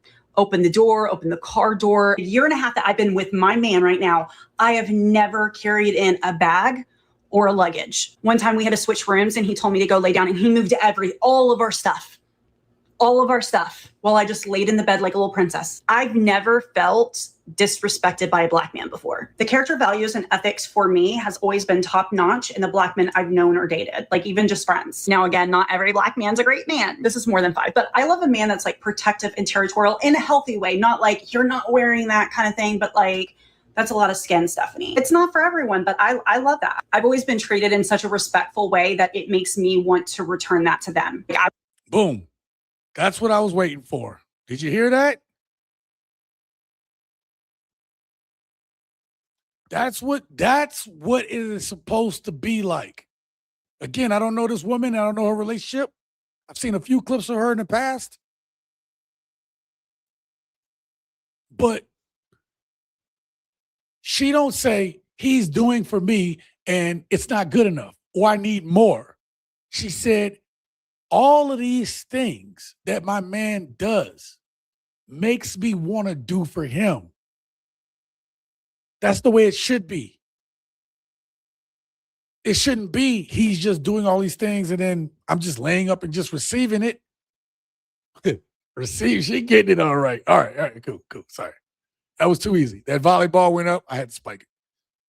Point being is, it's a reciprocal relationship. And honestly, that's what I'm saying about tonight. That's what I'm really saying. It don't matter if this woman was a black woman right here saying it. This is reciprocal energy. I literally just showed y'all, I put out a video showing you that black couple that was married, and I said, look at the way she looks at her husband. It's a beautiful thing. That video didn't do as well as I thought it would do, but that's not the point. The point is, I wanted to show y'all that. I wanted to show you what that loyalty looks like. And then I wanted you to hear that, hey, maybe this is not the package that you might like or want, but it's out there. It's out there. I'm friends with her on TikTok. Shit, I need to get friends with her too so she can come up on the channel. What's her name? Steph? What's her name? Steph Joe?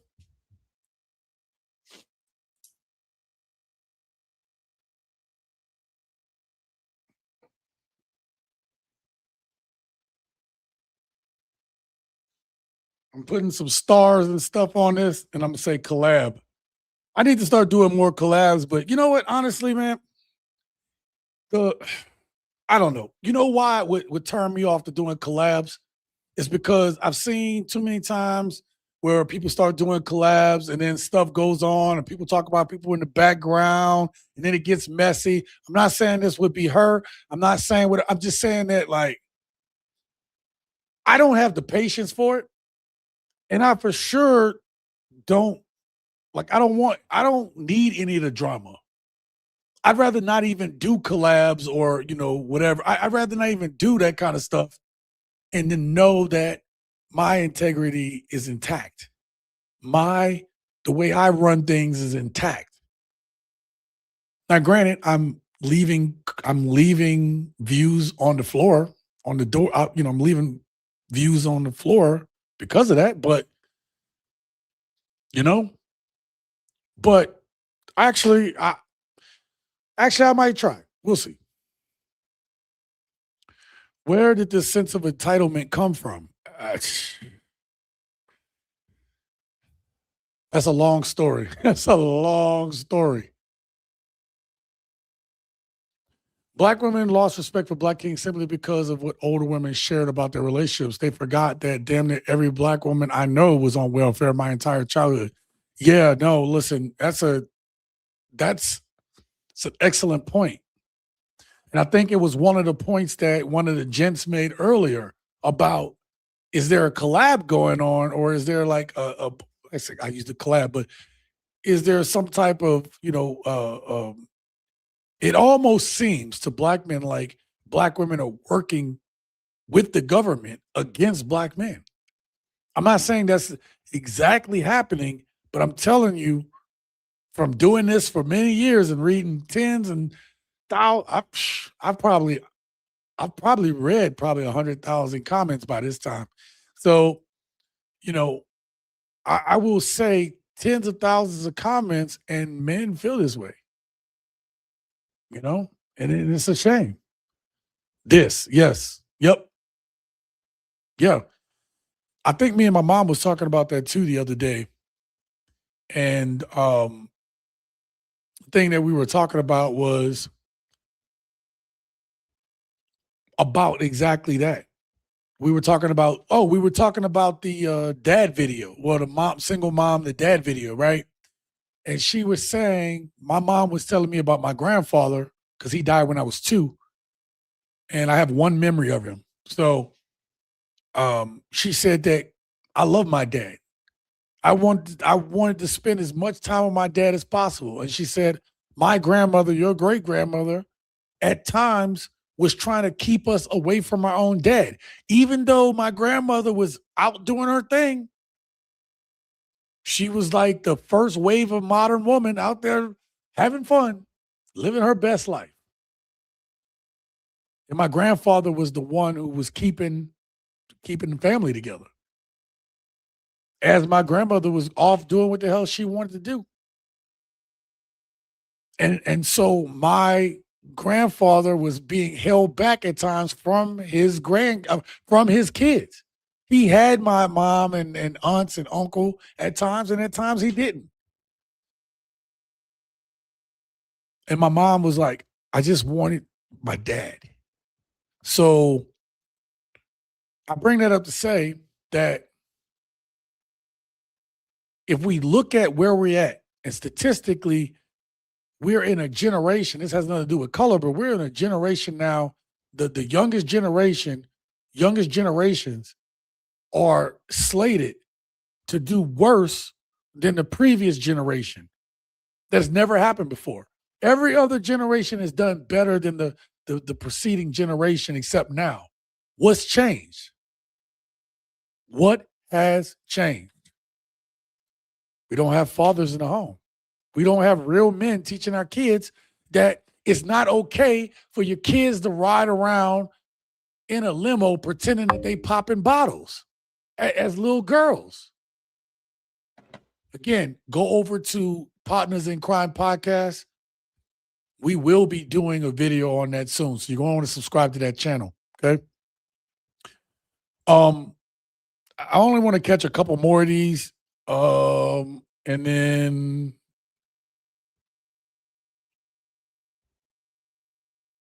actually, this one kind of went viral a while back. Let's hear what she got to say. Now, the woman that I'm about to show you next, I can't believe where she's from, like another country. I can't remember if she's from, like, we'll see. Black men over there, white men. It's gonna sound so ridiculous and so white girl-ish. Let me hear it. But I would say I've been like this basically since I knew I was attracted to men. Yeah. That I kind of was attracted to a darker skin color. Say that again. What kind of skin color was you attracted to?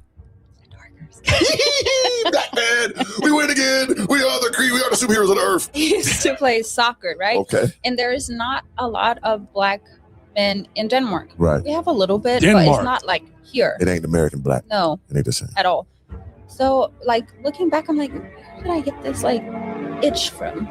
Damn, it's an itch. Ooh, can I scratch it? No, sir. No, and then I realized, like, my whole life I've been so into music, you know, and like MTV music videos and MTV Cribs, all of that stuff. She just dated herself. Yeah. So, like, I think, like, underlining in my brain have, like, constantly, like, put that in there. Yes. When I then came to America, I was completely, like, baffled. I was like, oh my God, it's really like this. Oh, for sure. Hey, what's up, everyone? I've been asked this question for a long time. How do I, as a blind woman, know I like black men? Well, I do for many reasons. She's Number blind. one, confidence and strength and a lot of heart. Two, honestly, they approach me. They have the goal to approach me and say hi and date me. And so that started when I was younger, as far as not the, whole dating thing, but being treated as if I'm quote unquote normal, basically. It was never a thing, I mean, obviously everyone is an individual. Yeah, she kind of rambles on if I remember correctly, but let me just say, she was like, well, you say, how do you know about her being blind and still being attracted to black men? And again, it goes more than just skin color. It's how we project ourselves and treat people and talk to people. And then when you get a good black man, we're respectful. And then our own women don't even like the fact that we're respectful. We're not thug enough. We're not hard enough. Like, what the hell? What is wrong with any woman who wants a man to treat her like she a piece of crap? I thought that's what y'all didn't want. Anyway, we'll do one more and then we'll get up out of here. Where are we at on time? Okay, cool. Here. Oh, I messed up. My bad. Hold on, let me go back. There we go. Racial, so it's more than just some fetish or anything like that. So wanted to respond to Christy's comment here about dating black guys and it not just being the way that they look. And I've tried to, explain this on my platform, and some people just don't get it. They just think it's a superficial thing. They think it's a novelty. They think it's just to get attention. And for me, it's not. I've literally been decades with a black man, and it's not about the superficial things that you see about them. It's all of it. It's everything with the black culture, music, food, just like she's saying, church. The two churches that I still go to this day are both black churches. I attend the Lighthouse in Houston. I am so happy that is one thing we got from COVID is the churches live streaming the sermons, because I attend Tuesdays and Sundays and I absolutely love attending that church. I also follow the Potter's House and have been, and I love that church. And, I've been to some of these non-denominational churches that are. All right, enough about the church thing, but y'all get the point. All right. Let me catch a couple of these comments and then I'm going to do my final thoughts and we'll get up out of here. 100%.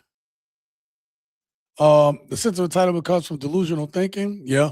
Hungary is another country where a black man can pull a bunch of tall, supermodel looking women. They love us over there. I actually was kind of seeing a Hungarian woman long time ago. Actually, it was about 21 years ago. There was a 21, yeah, about 21 years ago. She was actually doing some exchange student time at one of the local schools, the colleges, for some months. And yeah, no, she was amazing. Learned a lot from her. Her and her friend were both visiting from Hungary. And man, I made a drink. This is how I knew I was going to be a bartender one day, because I had made a drink so good. She was like, go ahead and name. I said, hey, go ahead and name the drink then. Right. And she said, the drink name is Curvayo. Right. And I was like, what does that mean? And she said, fucking good. So it's funny because I dated a girl who was Bulgarian, and so that's those languages are kind of close. And I had told her, I said the word kurva or whatever, right? And she was like, "How do you know that word, right?" And I'm like, I have international friends. Let's put it that way. So, but anyway, so you're right about that. I'm putting Denmark on my bucket list. Thailand for me. Okay, see, that's what I'm talking about. Y'all getting it, right? Let me go ahead and get my banner up. So, what I need you all to get from today's video is this. It's the same thing I've always told y'all to get from today's video, or from all the videos, okay? Don't let anyone make you bitter. Don't make any of these women make you like hate women, right? Like, I don't hate, my hate for one person or maybe these people here don't make me hate all people. Everyone gets an equal chance to show who you really are. And then based upon how you behave, I adjust my personality based on how you come in at me, which is the way you're supposed to do it. But there's no reason to be bitter. Go ahead and look at the comments right now. Look at what look what the gents are saying in the comments. They're like, yo, I'm going to go check out this place. I'm going to go do this. That's the point I'm trying to make. I see a whole bunch of men say, I'm just done. I'll never date and I'll never talk to anybody again. Why would you rob yourself of your own human experience? Part of the problem now is we don't talk to each other. When I'm in the gym, I was in the gym today, and if I see a brother pass by or he near me, I'm gonna at least give him the, sup, whatever. Why? That's what we do. We need to stop conforming to what people want to have us to do, and we need to get back to the business of doing what we do. And as real men, why are you gonna be worried about what somebody say about you? Do what you got to do. Don't let that hold you back. Don't let anybody hold you back. Nice. Erican wants to go to Ghana. That's what I'm talking about. Right there. This one right here. Too many women on the planet to be just done. Absolutely. So I'm gonna catch y'all comments and then we'll get up out of here. But yeah. So I just, when I make these videos,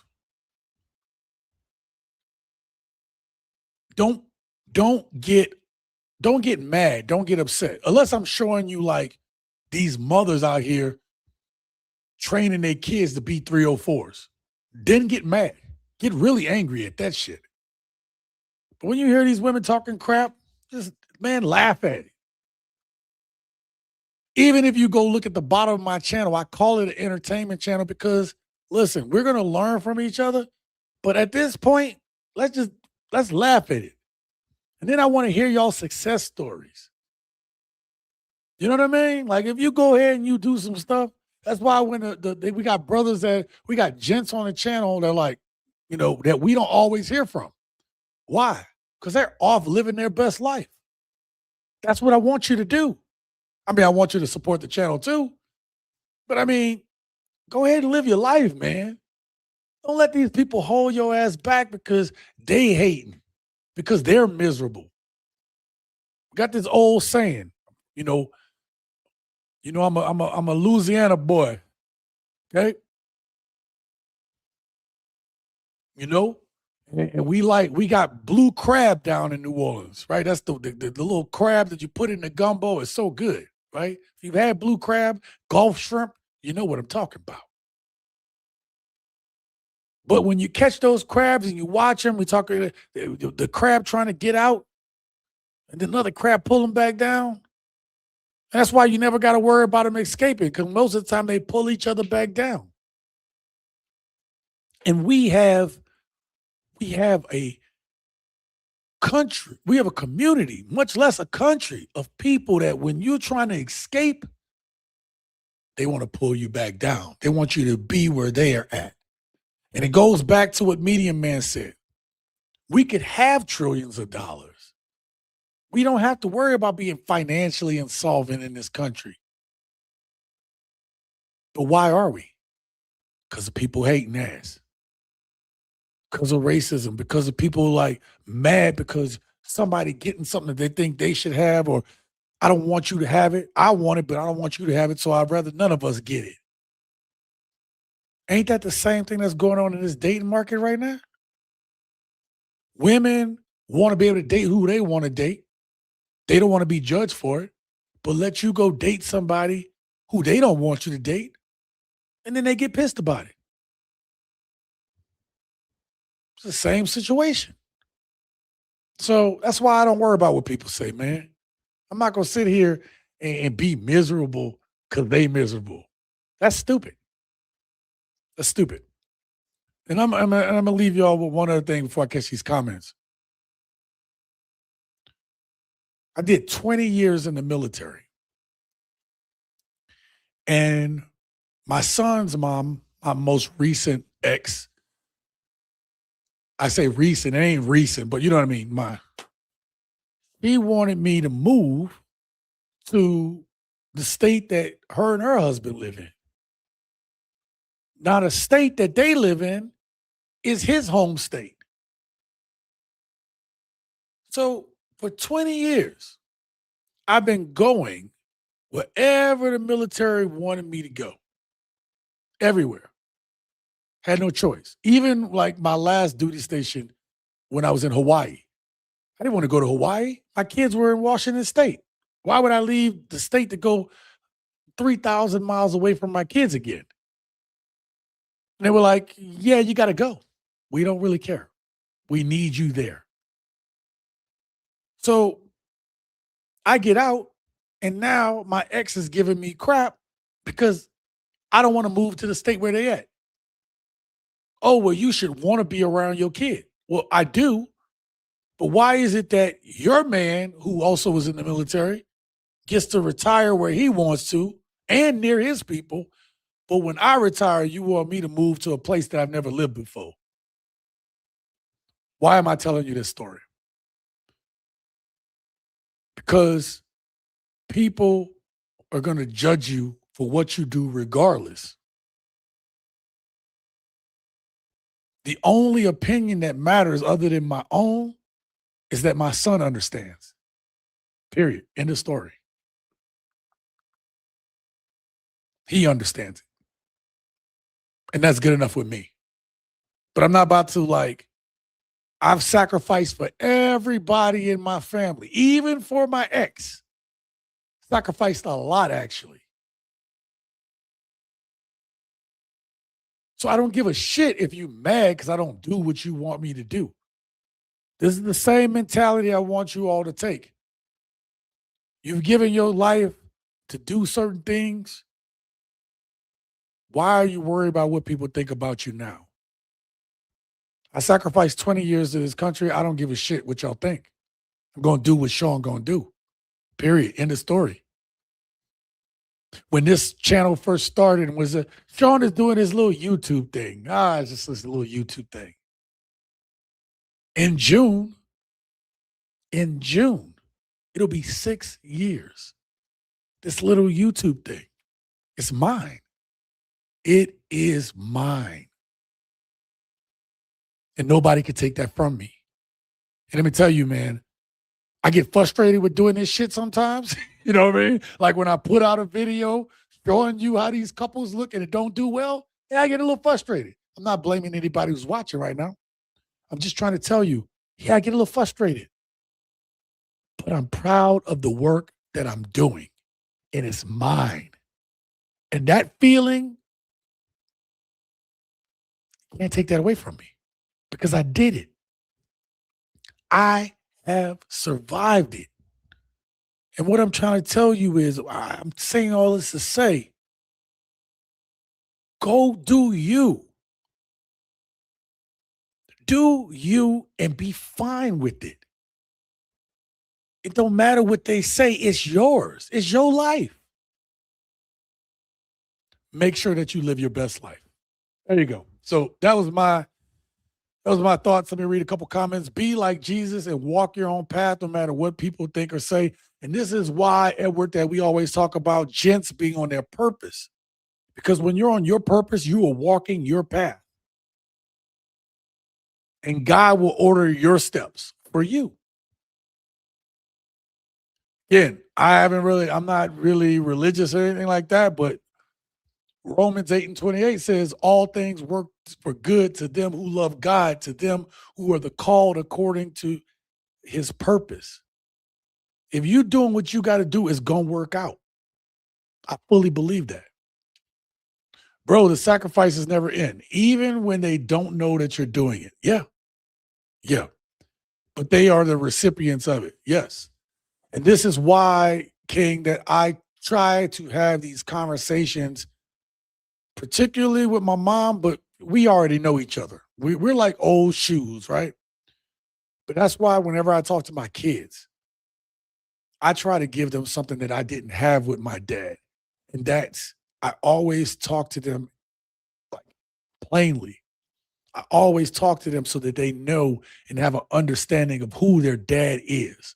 So that when my time is done here on this earth, they'll say, man, I had all of these conversations. Dad could talk his ass off, but he always gave us a lesson. He always gave us a story. And he always gave us his perspective. And that's all you can do. You got these women today. If you look at my last video, these women are mad because their kids don't want to talk to them. But these women are forcing their love upon these kids. I'm not saying if you're going to run the household by yourself, you can't be the disciplinarian and you can't be their friend at the same time. It's impossible. I'm not saying that yeah, it's impossible. You can't be a friend. If you're going to be the disciplinarian, you can't be their friend. Period. And too many women are trying to straddle the line. They're trying to be friends with their kids. It's not your job to be their friend.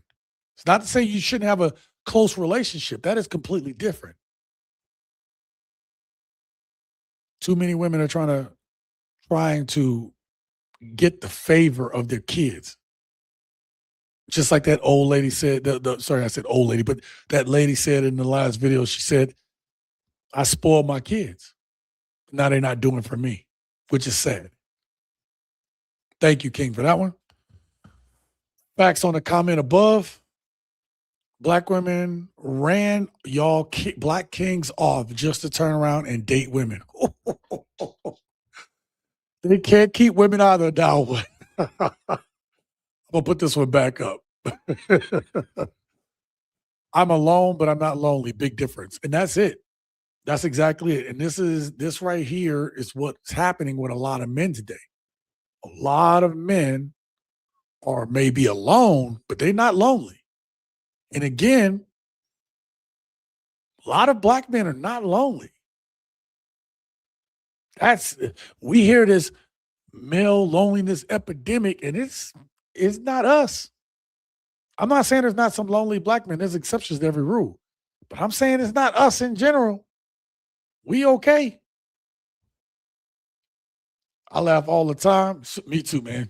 I laugh all the time, bro. I love crack. I love a good joke hitting, man. That's why me and Pete started Partners in Crime podcast for that exact reason. So we could just be us and have fun. Too many women on the planet to just be done. Edward, this is exactly what I've been trying to get across the whole time. There were too many women on the planet to just be like, oh, I'm just done. Done with them all. Like, really? Really? There's so much more world out there. My stepson right now is with his family over in Asia. Actually, they're probably on their way home now. But they've been over there for a minute. He's been sending me, telling me about what's going on over there. And man, I seen this and I'm like, I said, man, you know why I ain't been bothering you?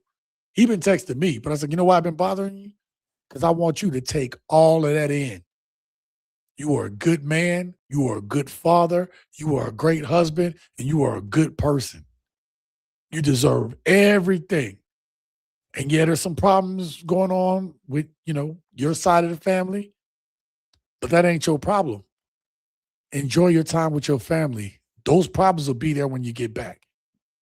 Oh man, I'm so proud of my stepson. So there's a YouTuber named Courtside Les. She's a blonde Russian Amazon that loves black men. All right, I'll take a look. What is it? Courtside Les.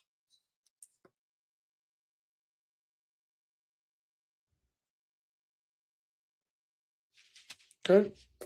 I'll take it out. All right. And then Preston says, oh, did I miss one? Yeah. Live the life. Okay.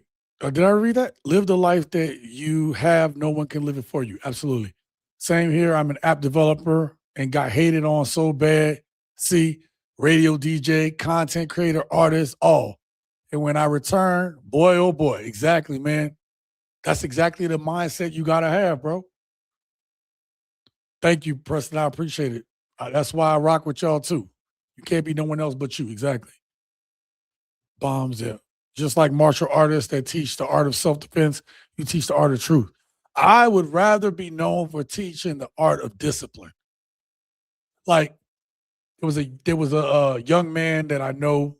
There's a young man that I know that he used to work at the bar I used to bartend at. And so I was at the gym today, and he always used to be impressed with how I work out and stuff like that. He's seen me different sizes over the years and stuff like that. Well, I'm down about 14 pounds right now, and I changed up my whole workout program. So my whole workout program has been changed for the last 2 months. So I've been kind of like losing fat but gaining muscle. So I'm doing this weird thing. And right now I'm at like what I feel is like a plateau, but I know that's normal. Well, he saw me and it'd been a minute and he said, wow, man, you look amazing right now. Like, what are you doing? I said, well, I changed. I'm on this Mediterranean diet. And then I'm also like, low carbs, high protein. And I said, instead of doing like 3 sets of 10 or, 4 sets of 12 or whatever, I said, I'm doing 8 by 8. So I'm doing, 8 sets of 8 for every workout. And I'm only giving myself anywhere from 15 to 30 seconds in between those sets. So instead of doing 30 to 40, 48, I'm doing 64 every workout. And I'm starting to max out on all the machines. Yes. So I put the pin at the bottom and I put the pin at the bottom on the row machine, and I'm doing 1-arm rolls with the pin at the bottom. Okay. So he was like, yo, that is crazy. Crazy. This shirt is an extra large. Now I still can fit a 2X up here, but now like my stomach isn't, my stomach is flat in the shirt now. So last plug, this is cheesy, but hey, it is what it is. In the descriptions of my videos, I put a list of the stuff that I use. I don't take any other supplement, I don't take any weightlifting supplements or anything. I don't take creatine, none of that stuff. But I do use the ashwagandha. It's for mood, it's for sleeping, it's for you to, it's basically does a lot of stuff. Helps with down there, right? Naturally. I take a nitric oxide that kind of opens up your blood vessels, stuff like that. Got my mug. Why am I telling y'all all this? Because in every video, the products that I use every day, I have them in all my videos, and I swear by it, okay? I will try to find a new workout glove.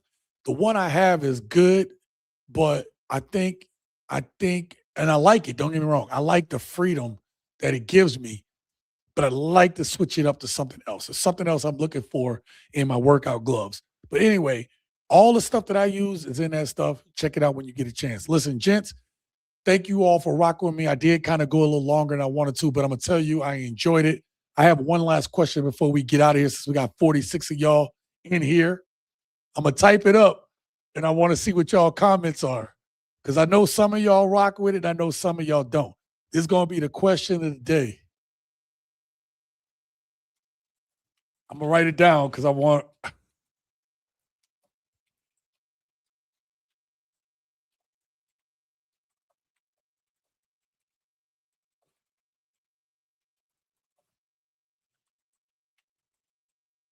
All right.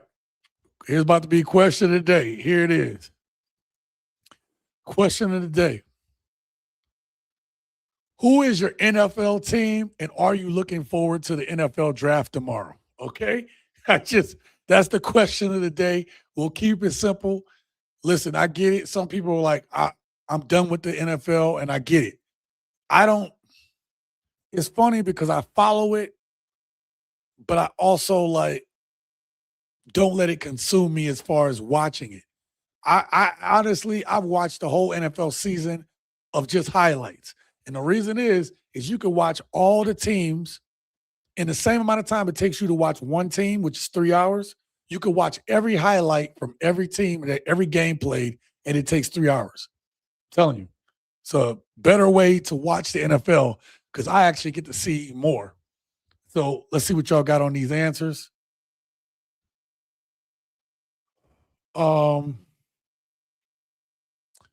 Edward said Chiefs, and heck yeah, we need an offensive line in all positions.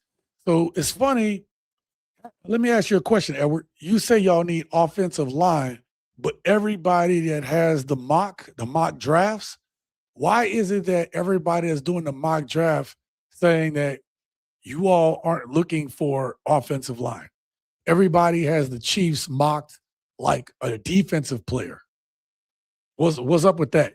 Are they lying? Are you hearing something different? The Rams. All right, shout out to the Rams. The Rams, though, are kind of picking toward the back end of the draft, though. So who are they mocking to the Rams? Let me know. The Steelers. Okay, the Steelers are picking kind of in the middle of the draft, too. Who are y'all looking at? Are y'all looking at the tight end? There's a tight end that's there. Keon, what's his name? Keon Sadiq. Is that who y'all looking at?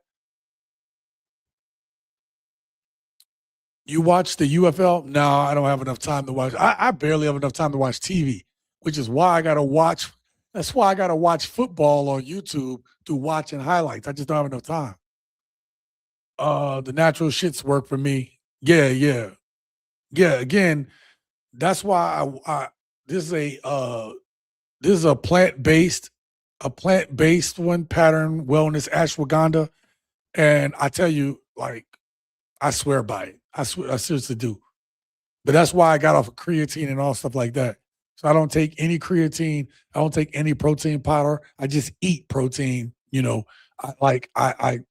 chicken, fish. I eat a lot of salmon, tuna, stuff like that. Cowboys. Oh, okay. Hey, FBA, question for you. They talking about the Cowboys because y'all got 2 picks in the draft this year. They're talking about y'all might be one of those teams that actually decide to move up. Would you want to move up? Would you be willing to package those 2 first-round picks to move up? And if you move up, who is it that you're looking for? Oh, they're slow. I hope the Chiefs aren't drafting like the Cowboys. By that, I mean players they don't. Y'all need – Patrick Mahomes has been injured last year. Like, it's the first time the Chiefs missed the playoffs in a long time. Y'all need to be able to protect him so he don't get hurt again. It's nice to have the running back and whatever. Y'all need to protect your star quarterback, who is obviously one of the best quarterbacks in the league, if not the best. Honestly, we got weapons. Okay, I hear you. Y'all need receivers. Yeah, that's true. Y'all been kind of down on receivers since y'all kind of got rid of some of those old receivers y'all had. Y'all had y'all receiving core got gutted. The Tallahassee Cowboys sound good to me. Oh, talking about the UFL teams? We all have weapons. Mahomes got hurt because the O-line is trash. Okay. You know what's funny? The draft never goes the way people think. And everybody is saying that the Chiefs are going to try to move up to get a defensive player. Or would they move up so they can make sure they get the best offensive line player? Because again, yeah, there's some flashy players, but you got to build from the trenches, both on the offense and the defense. So I don't know. Pirates and the Bears. Okay. The Bears, man, they were so close last year. That's crazy. Yeah, exactly. Yep. They put and draft a corner like Delane and at 20, Jacob Rodriguez or CJ Allen. Okay.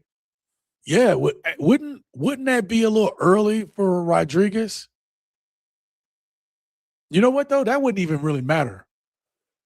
You take Delane, and then Rodriguez might be worth it, but, I mean, I think he anticipated the second round, so that'd be kind of like losing a little value, don't you think? But I guess since y'all got an extra first-round pick, why not? I better be an online player. I bet it. I bet it be an online player. All right. Well, my team obviously is the New Orleans Saints. We picked number 8 in the draft, obviously, for you all who know. And I don't think we're going to draft the way people think. I'm going to tell y'all my thoughts on the Saints right now. I honestly think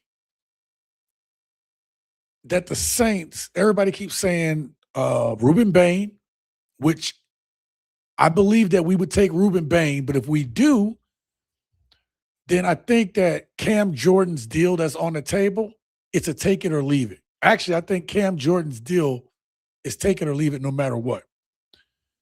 I would not be shocked if we drafted, and I know this is different, but let's say, what's that dude name? Oh my God. Who's the running back? Everybody, I can't be just brain farted on this. From Notre Dame, the running back from Notre Dame. Okay. So you say Saints will grab a receiver. I don't think they'll grab a receiver. I think that if they grab a receiver in the first round, they'll trade and come back into the first round to get the receiver. Hear me out on why. Okay? Jeremiah Love. This is what I think right here.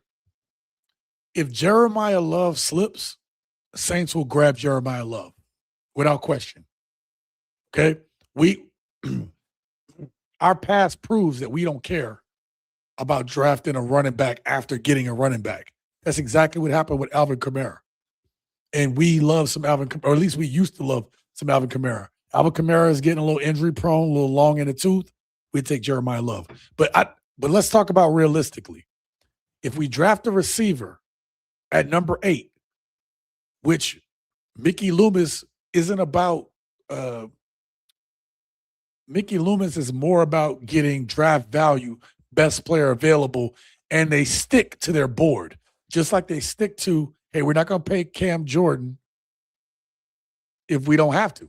We're just not going to do it. We have a number. This is what we believe, and we're going to stick with our number. They're the same way with the draft board. And they're not afraid to go up and get somebody they want. But I don't think it's going to be a receiver. And if it is a receiver at number 8, I'm going to tell you why I think they're going to draft a receiver. And this is the only reason. If you see a receiver, go number 8 to the Saints.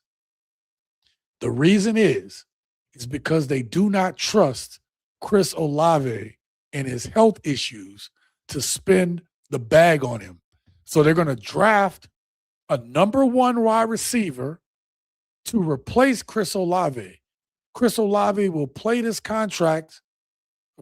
next season without a contract or with a, whatever.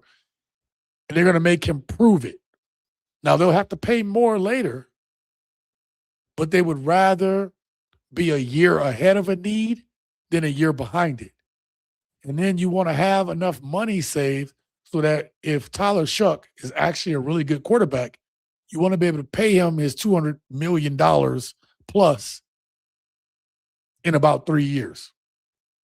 So if the Saints draft a receiver, Chris Olave's time in New Orleans is cooked. I'm just telling you. Now, if Reuben Bain is available, that tells me Cam Jordan's time is cooked. It's cooked.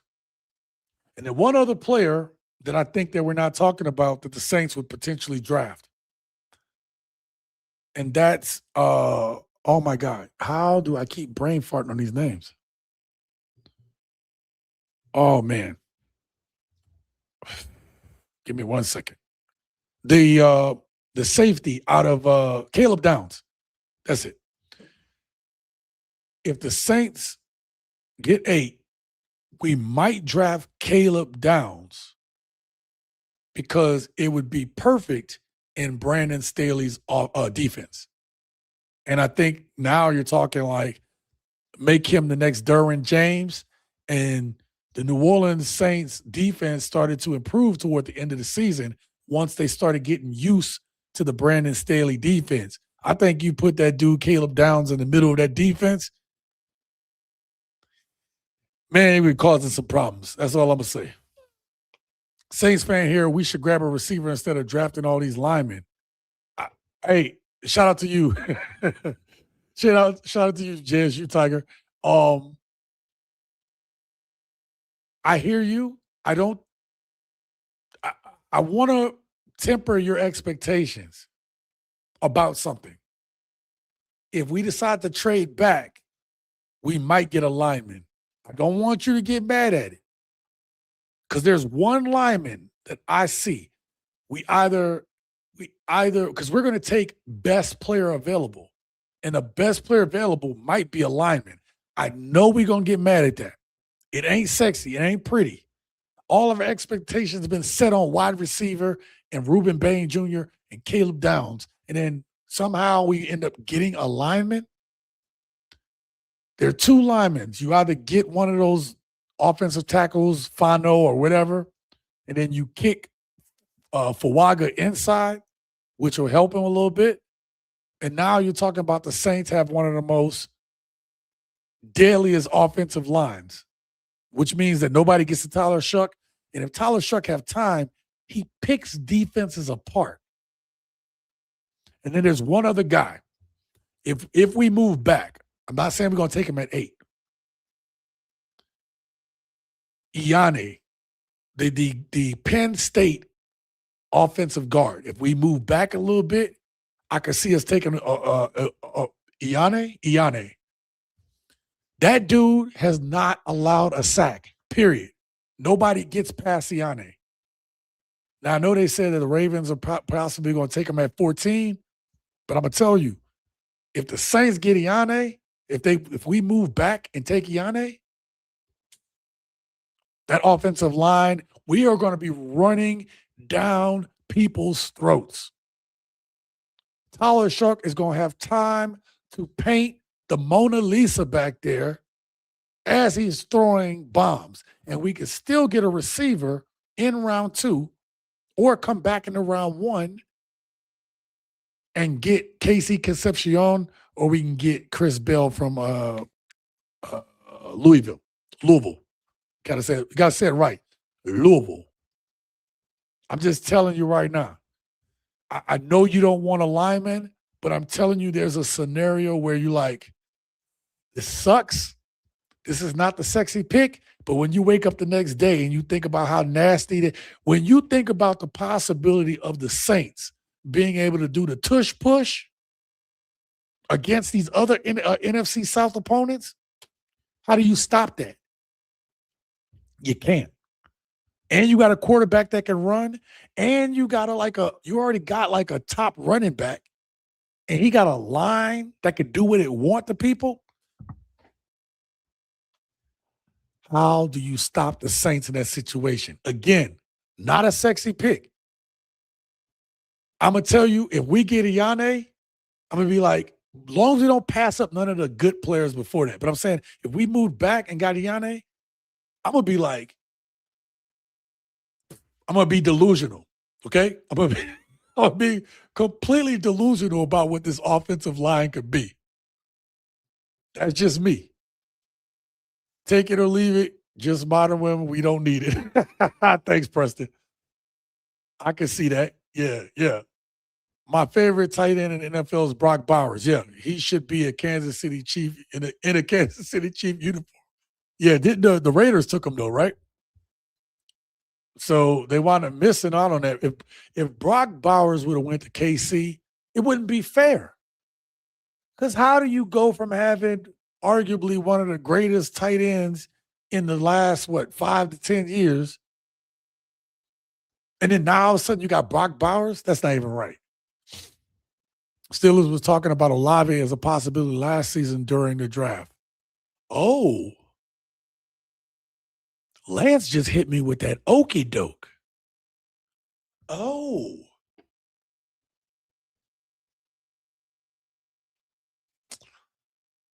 I did not even think about draft capital. I mean, but y'all picking behind us. So unless we can take some other round picks and then use, I don't know why you would. I don't know if you would get rid of Olave this year when he's still under contract, when Tyler Shuck already has a relationship with him. But you could do a midseason trade. Keep him to start you out. Get your next wide receiver core up to speed, and then trade Olave before the deadline. So at least you get something for him. Ooh. All right, Lance, we're gonna have to keep an eye out on that one. And y'all need a new quarterback. Wouldn't there be something if somebody took Spencer Rattler from us? That'd be something. He a dog. Tom Brady. If it's gonna keep Tyler in the pocket so he can pick apart defense, I'm all for it, dude. Okay. All right, we're on the same page on that one. All I'm saying is we got Kelvin Banks last year, okay? And he wound up getting rated like one of the highest tackles, rookie tackles, right? He did well. He had his issues. He wasn't perfect, but he did well. You can see he's going to be a dog in the future.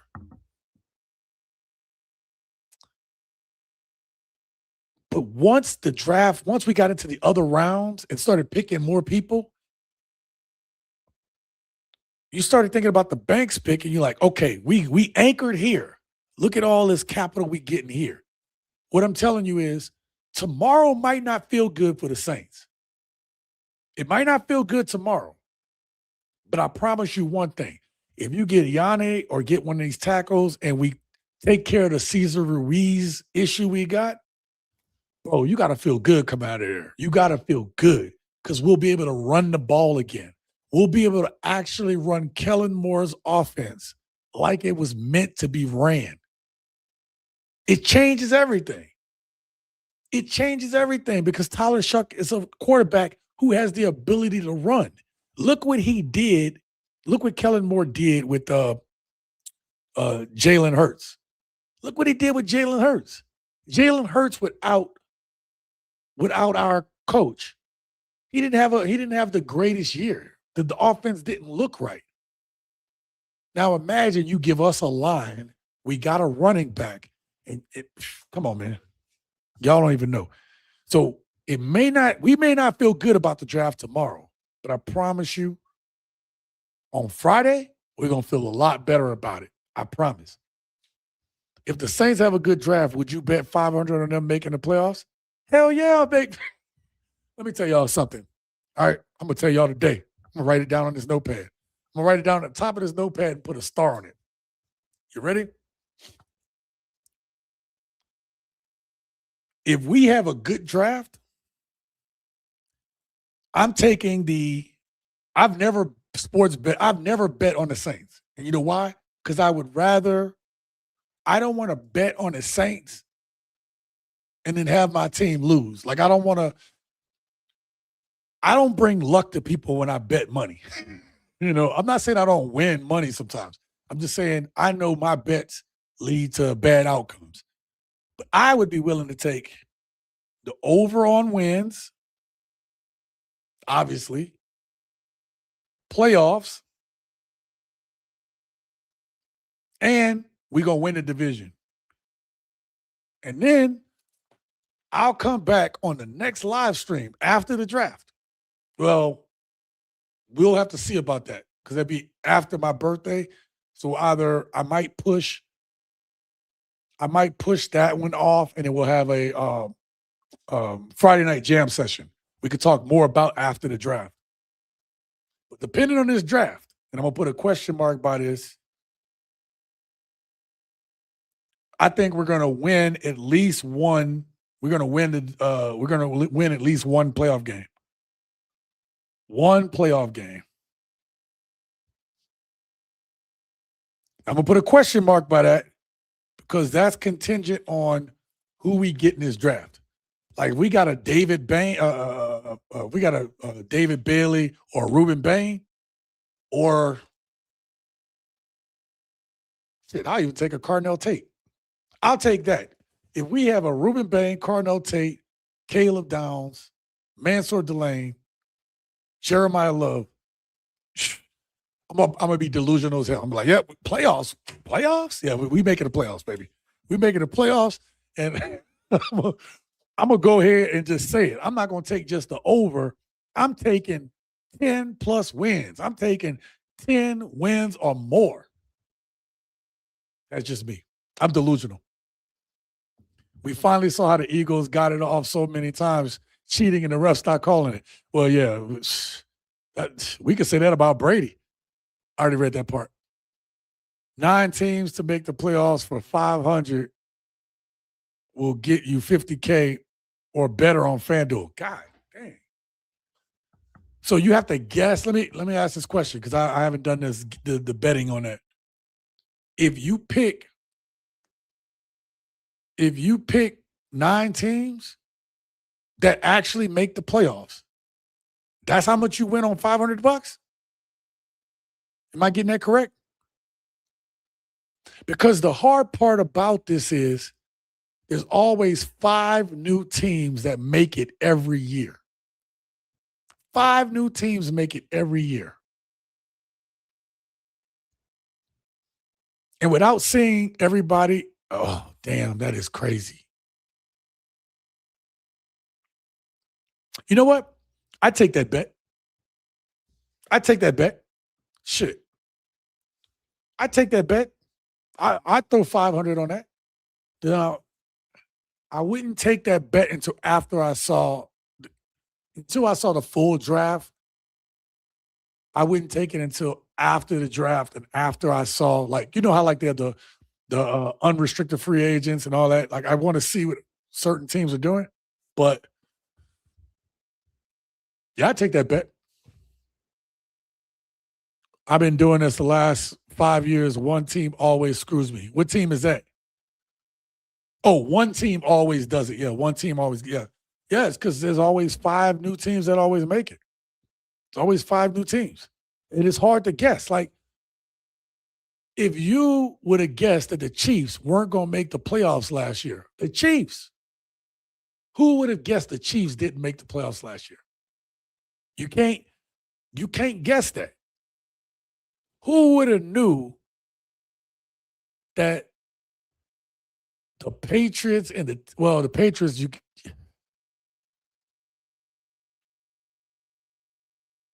who would have guessed that the Patriots would have went as far as they did last year? Who could have guessed that? I didn't. I didn't see it. I thought they'd be like a little bit better, but I didn't think it was going to be 11 games. The Chiefs. It was the Chiefs, right? Let me ask you a question. What do you do in the NFC next year?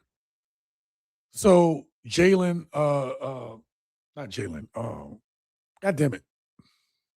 The kid from LSU that played for the Commanders. Why can't I think of his name? He used to play for LSU. Anyway, the point is, he was injured all last season, right?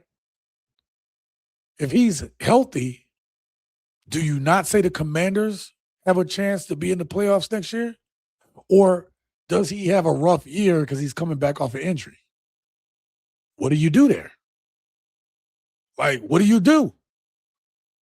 So, and then the Commanders, what are they talking about? Potentially getting the offensive line or the Commanders draft almost looks like the picks for the Commanders damn near look like what everybody projects the Saints to do. So, yeah. Daniel's home run might ball out this year. Yeah. Yeah. You don't know. You don't know. Let me ask you another question. Think about, like, since we talk about the NFC South, how do you pick the NFC South this year? Obviously, I'm a Saints fan and I'm good on my team. But do you think that the Panthers was a fluke? Did they do enough in free agency? Is the free agency in a draft going to make the Panthers leapfrog everybody? Atlanta, everybody every year says that Atlanta is Atlanta's the team to beat. Atlanta hasn't made a playoff in like a decade plus. I can't remember the numbers, but it's been a long time since Atlanta's made the playoffs. Yet their roster has been top notch. How do you bet on that? It's just is the injuries going to be too much for Baker Mayfield, or is he going to ball out like he did in the beginning of last year? What about the NFC East? What do you do with that shit?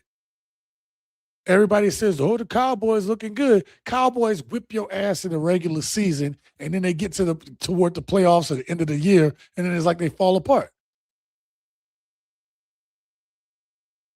The Eagles did not look good last year. Is this you would pick the Eagles to be in the playoffs next year or this upcoming season, but what if they're the one that falls out? How do you pick that? Are the Giants destined to be like what was it?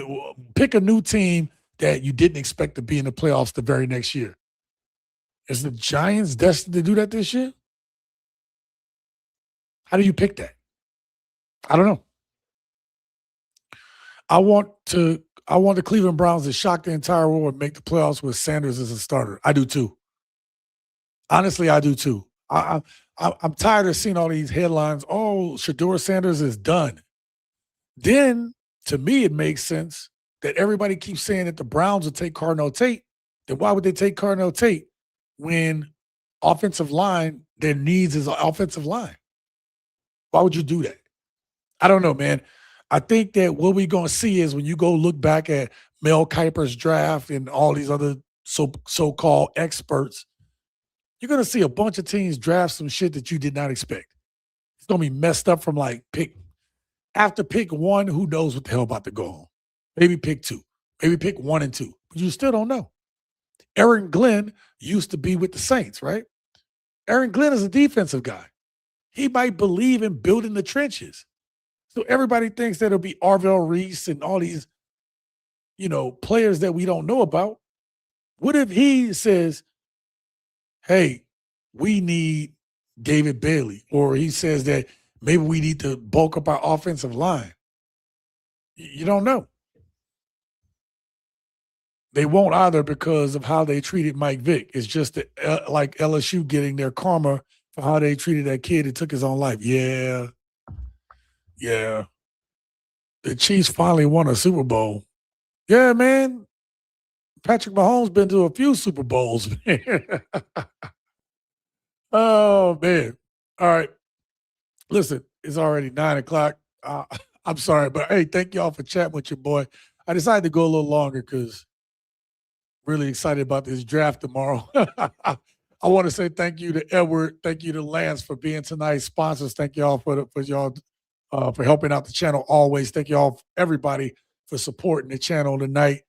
Could have done it without y'all. Let me read this one last comment. I got the Panthers, Lions, 49ers, Giants, Packers, and the NFC. The odds for the Giants going to be crazy. I got the Chiefs, Texans, Patriots, Steelers for my AFC. Huh. That's interesting. You got the Panthers, huh? We beat the Panthers twice last year, and we were still figuring out our roster. I think we're going to put wood to them boys this year. But we'll see. Yeah, what do we do with the Lions? Nobody expected the Lions to fall off like they did this year. Nobody expected that. What do you do with that? Anyway, but I get it. I totally get it. All right, gents, I'm going to get out of here. I think, again, I'll have a members-only video out tomorrow. Again, I've already filmed it. I just got to put it together. And then there'll be another video on Friday. Thank you all for continuing to support the channel. We'll be back next week. And we'll actually talk about that. We'll have an after draft talk here very soon. All right, gents, until next time, live your best.